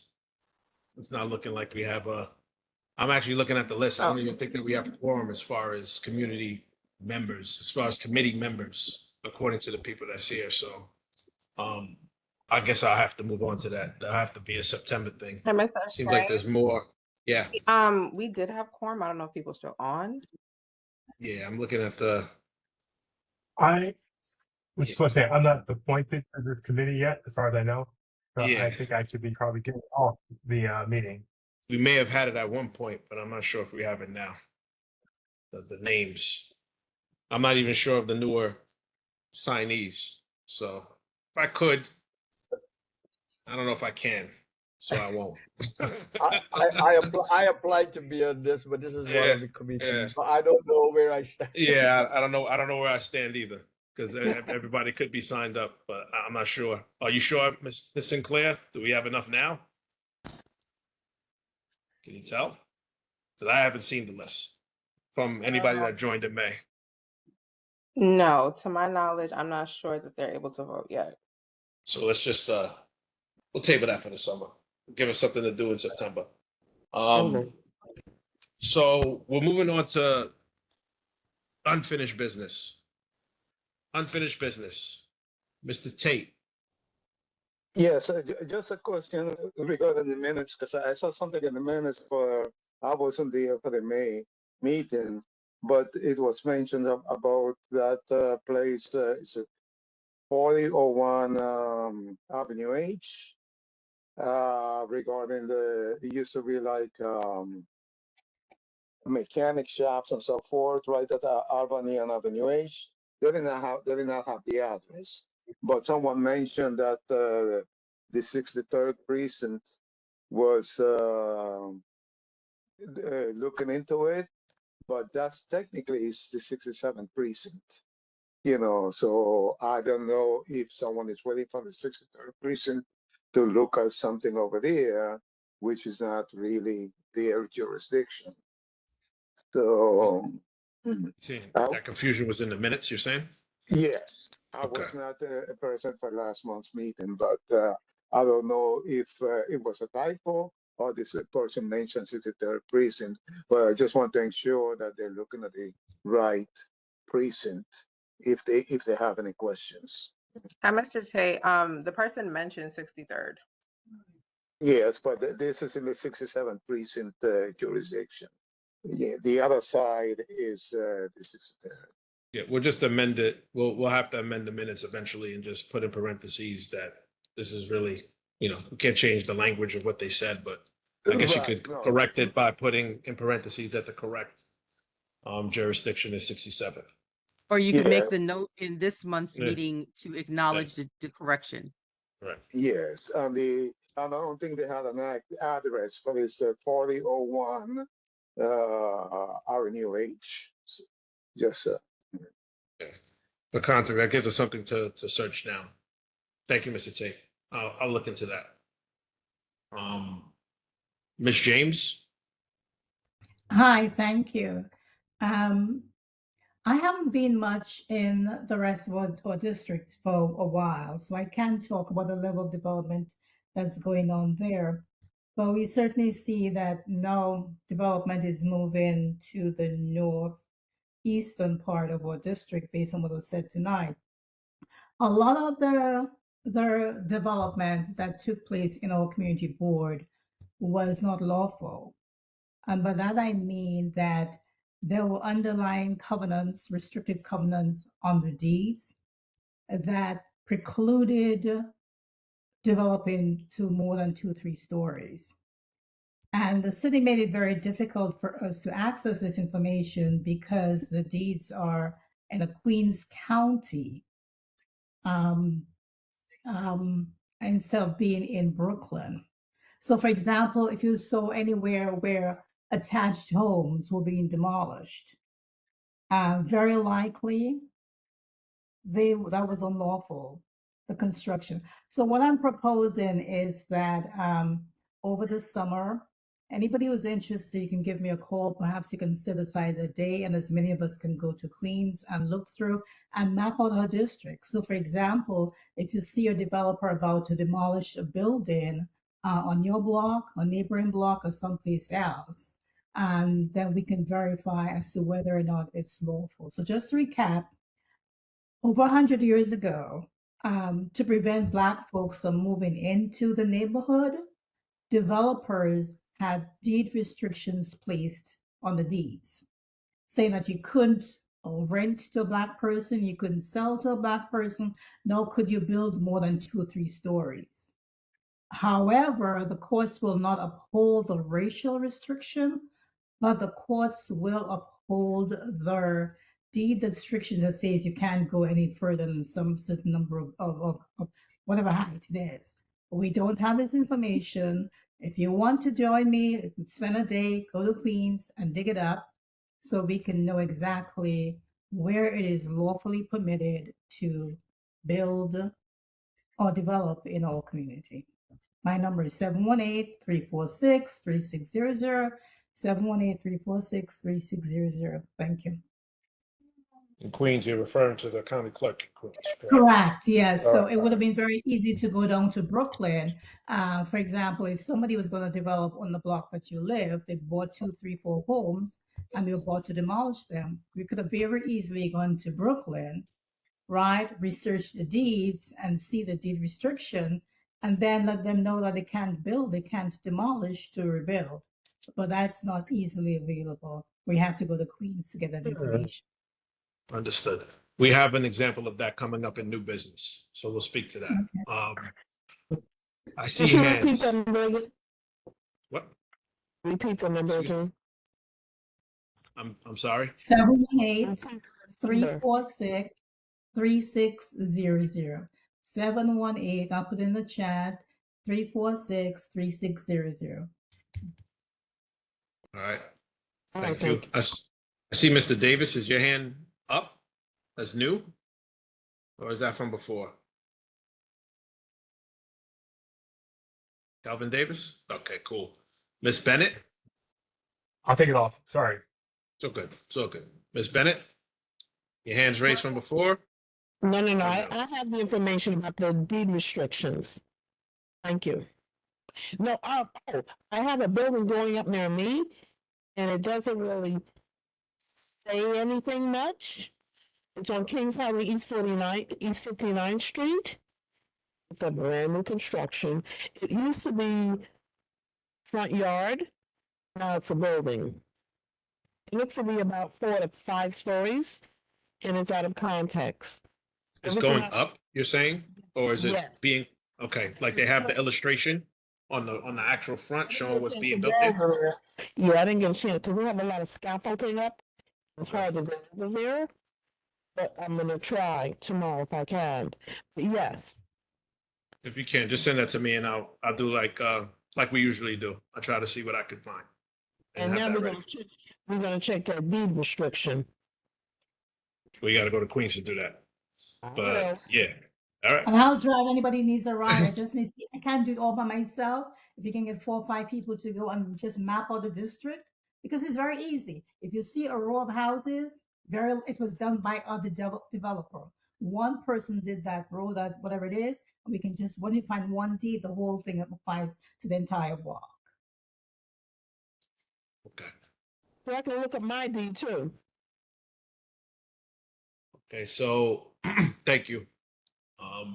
Unfinished business, closing out this section before I get into what I'm gonna speak to with new business. And anyone with new business, just have it ready. I just like to touch on this at first.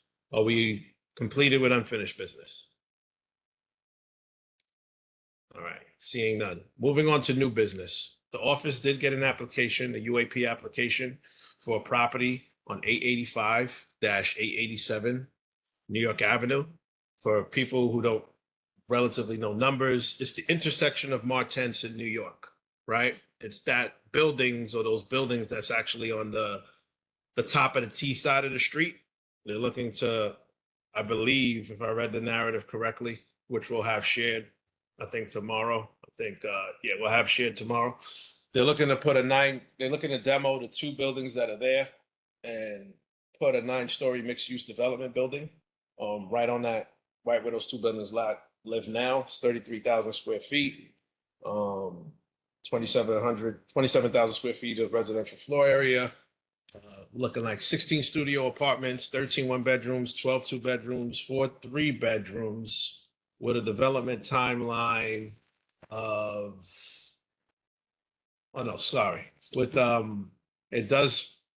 there is a rendering. Let me just share this. It will be shared with you guys eventually. I didn't get to speak to Ms. Frazier about the next steps for this, but this is actually the narrative for the project, right? Speaking to everything that's here. This is the org. This is the rendering for the building that we have currently. I think there's actually like a virtual rendering if you would actually search these addresses on Google now. That kind of shows this in a more real world situation. There's the ownership org, the split, and this is the application here. So this is something that we'll probably need to address depending on when it actually truly gets filed within the 60-day period that we spoke about. And I'm not really sure which avenue they're actually coming from, but this is our notice that they actually are filing for this. So I wanted to bring it to everyone's attention. Anyone who's unfamiliar with the actual area, everybody knows the light after Linden Boulevard going towards New York. It's that other light to your left if you were going south. Going north, it's the same light where Martens ends. It's the 2 properties to the right where Martens, you would make that left turn going towards Linden Boulevard. That's where the 2 properties are being proposed to go. If there's any questions pertaining to this, and you'll have these materials emailed to you tomorrow, let's get it together now. Because should we have any presentations, we could get ahead of it. But what they're looking to build is significant. But they are falling under what Allison brought up earlier, which is the UAP program. So I don't think that those breakdowns are actually here of what affordability kind of looks like in the building as far as, how everything is being broken up, but they are utilizing almost every program, including the tax evasion, I believe, to try to get something. So there are higher limits. Oh, here we go, right here, 60%.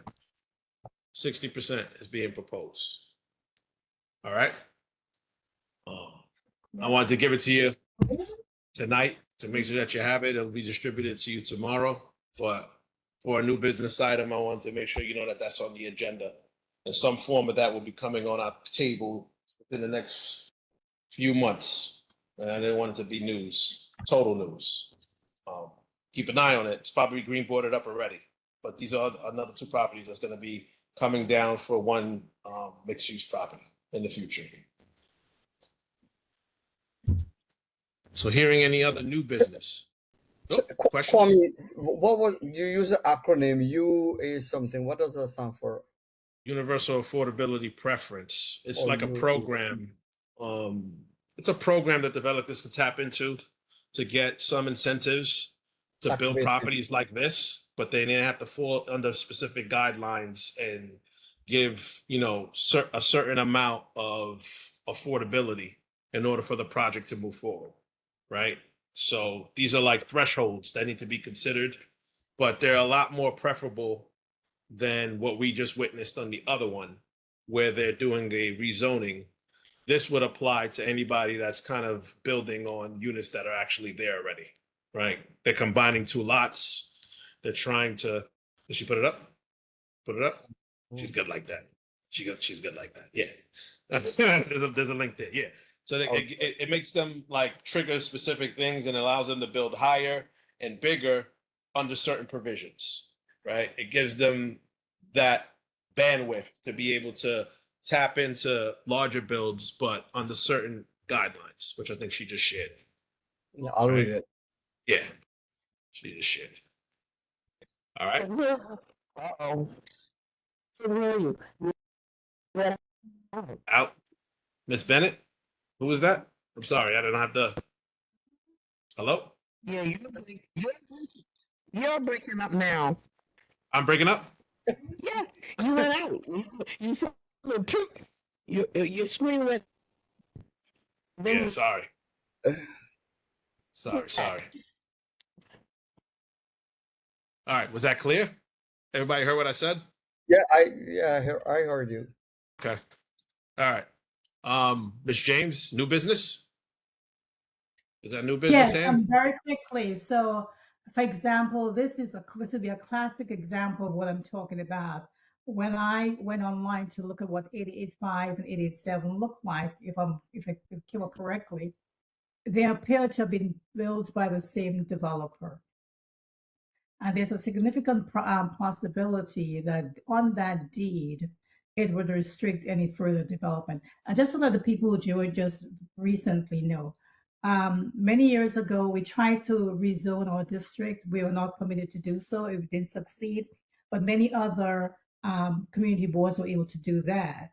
So what's happened, we were left exposed so developers can come in, tear down neighborhoods, build buildings that are not contextual, just because we were not rezoned. It was done intentionally, okay? Because you were a neighborhood primarily of color, it was meant to deprive us of what we have because developers come in and take it. We're not anti-development, but the same way that everybody else has to obey the law, so the developers have to obey the law. So I'm just simply saying this would be a classic example that 885, 887 of a case where there's very likely a restriction on that deed that what is being proposed cannot take place or should not take place. I don't know that for a fact. I'm just simply saying it looks like the same developer, and they all did it back in the early 1900s. Thank you. Excellent. Any other new business? And we did actually, we are in the process. We haven't been updated, but they are in the process of rezoning our district. There's only been one initial meeting. There haven't been any follow-up meetings yet scheduled by HPD. Not HPD, by DCP. So that is something that is on our docket. It probably will become more aggressive as the year ends. So something else we got to look into. Any other new business? Well, actually, this is more like continuing business. I should have asked that then, but what ever happened with the neighborhood plan that HPD was doing? Where is that in the process? Well, Talk about remember the one we were just speaking. The one we were just when we speaking all about? went to remember Yeah. when we all went out to that event and provided feedback on a neighborhood plan that HPD was doing with the council member's office and all of that? Where is that in the process? It With went quiet. the city council's team? Yeah. It definitely went quiet. She mentioned it. I haven't heard anything about it at all. Just like I haven't heard anything about our rezoning after that first meeting in that school. Stuff that I have to follow up on. It's been quiet. Well, Real quiet. I know what's coming before this committee soon. Yeah. Something, yes. My landlord is asking for rezoning Flatbush Gardens, Renaissance Equity, Clippers, and that's going to be coming because they want more tax abatement. This meeting is recorded, right? Yes. Yes.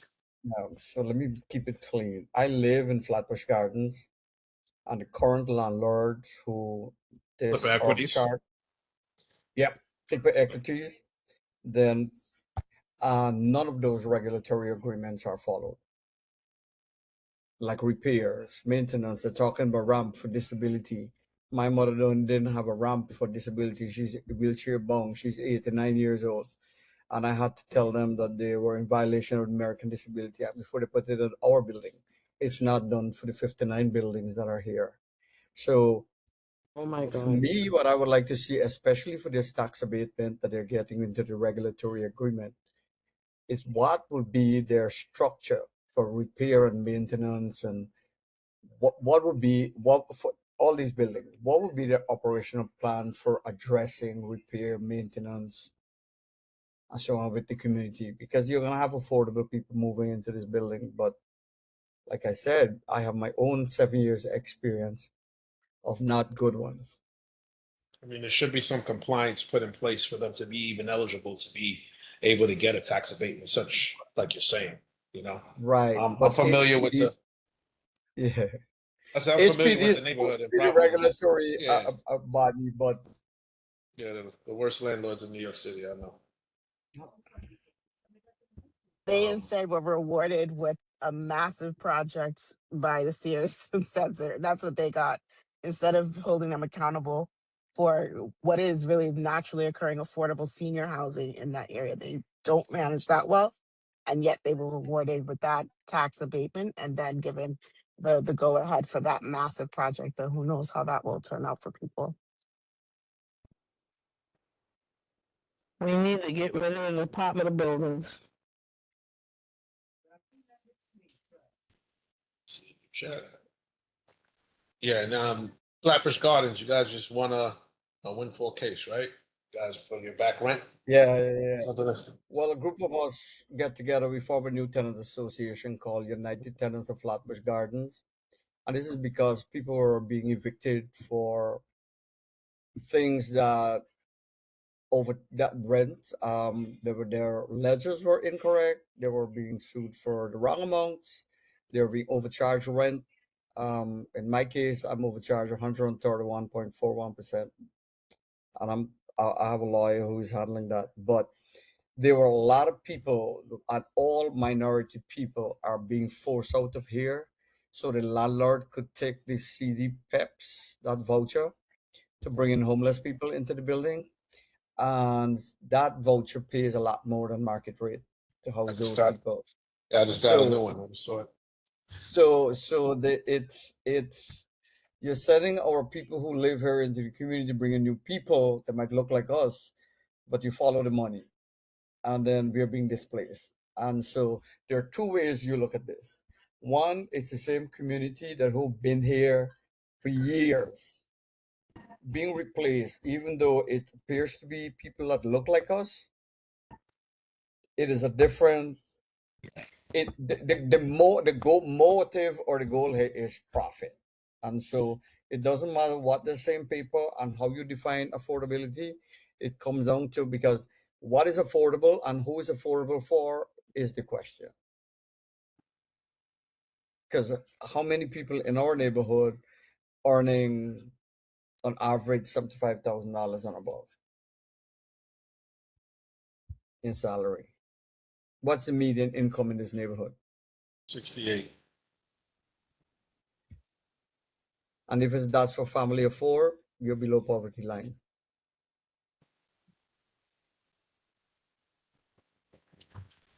Correct. Miss Thank you. Sylvester. Yeah, thank you for the information. I'm glad to have somebody from that development in the group to keep us apprised from what's going on. Apparently, I'm the first person who live in Flatbush Garden to be on the community board. I don't know about. Well, maybe it's No, you're possible. not. No, you're No, not. no, No, you're not. no. You have I, Marietta In a Small. long time, in a long time. I want a nice little challenge here. Yeah. Thanks. Miss Sylvester, you had your hand raised. No. Did I see that wrong?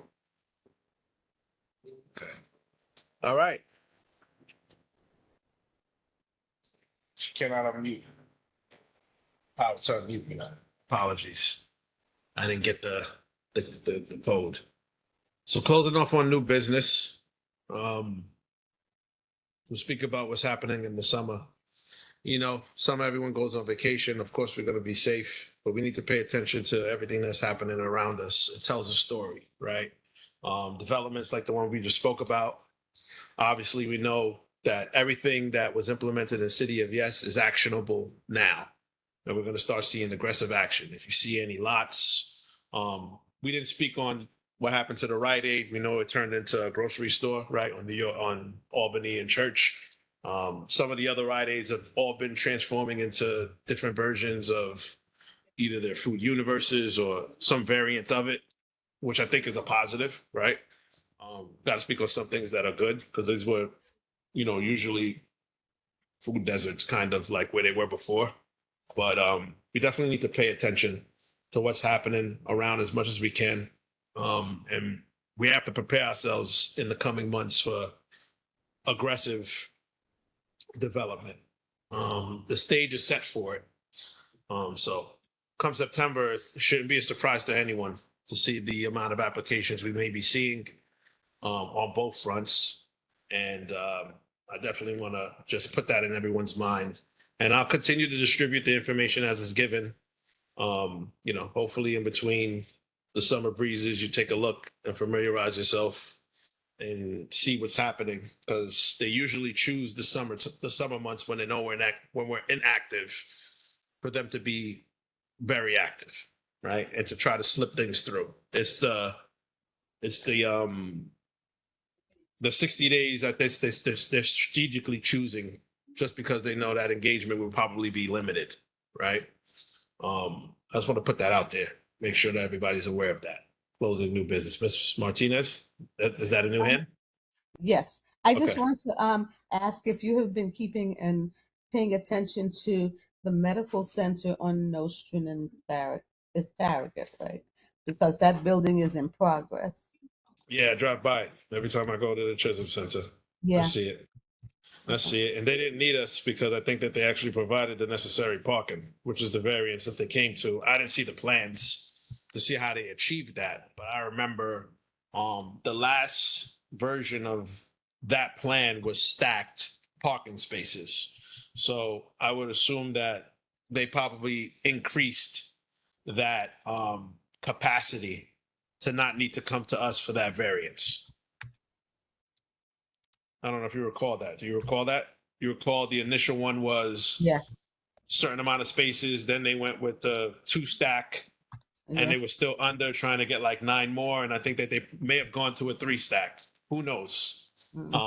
It's hard for me to inquire because they were able to move forward without it, which means that they had to achieve the threshold that was required. I don't think that they would have gotten the grievance, but I'm watching it. I am. Good. Every Saturday. Every Saturday.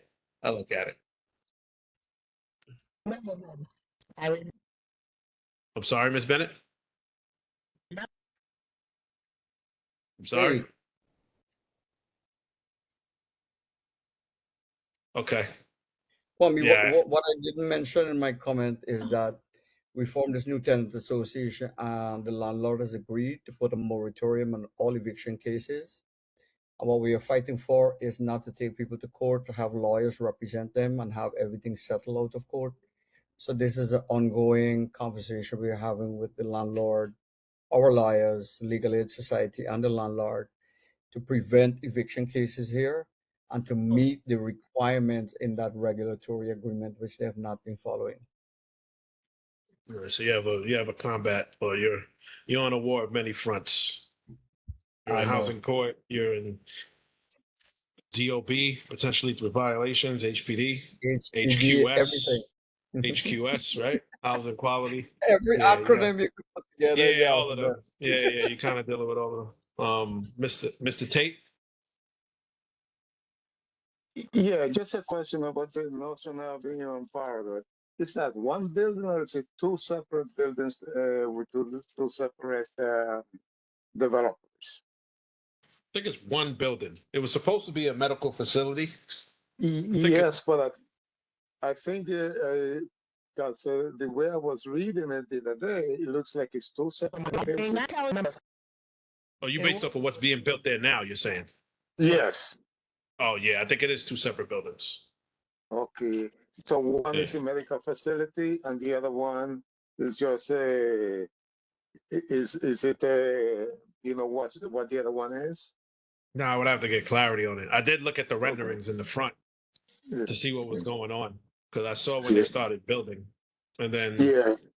by the time, you know, by the time the Chisholm Center opened, there was already a story and a half up. Now Right. they're yeah, you know, so it was a little bit active over there for me to get out and look, but yeah, I'll try to take some pictures and see exactly what's happening over there. Thank you. Thank you. As we move on to adjournment, any new business moving on to the summer? Let's stay in communication with each other. Utilize the WhatsApp group chat for quick responses. Anything that needs to be addressed in detail, please utilize the land use email or contact to the community board office. Summer's not really off for me, right? We do deal with specific issues if they come up. Anything on an emergency basis, stay cool. Look out for anybody that you can. Utilize the new facility, the Chisholm Center, for its pool and everything else that comes with it. I'll get you. I'll get it to you, Hazel. I'll get it to you. I think Allison's a part of it. If not, I'll find a way to get it to you. The group chat. I usually share the link, but I'll have Miss Sinclair share the link in the email tomorrow. It's just a way for us to just quick hits, any news issues that we see in the neighborhood, we share there just so everybody's aware of it. Is actually how I found out about Steve's situation about the court case and everything was actually from the group chat. So somebody shared like the Pix 11 link. So it's something that I think that we should definitely take advantage of.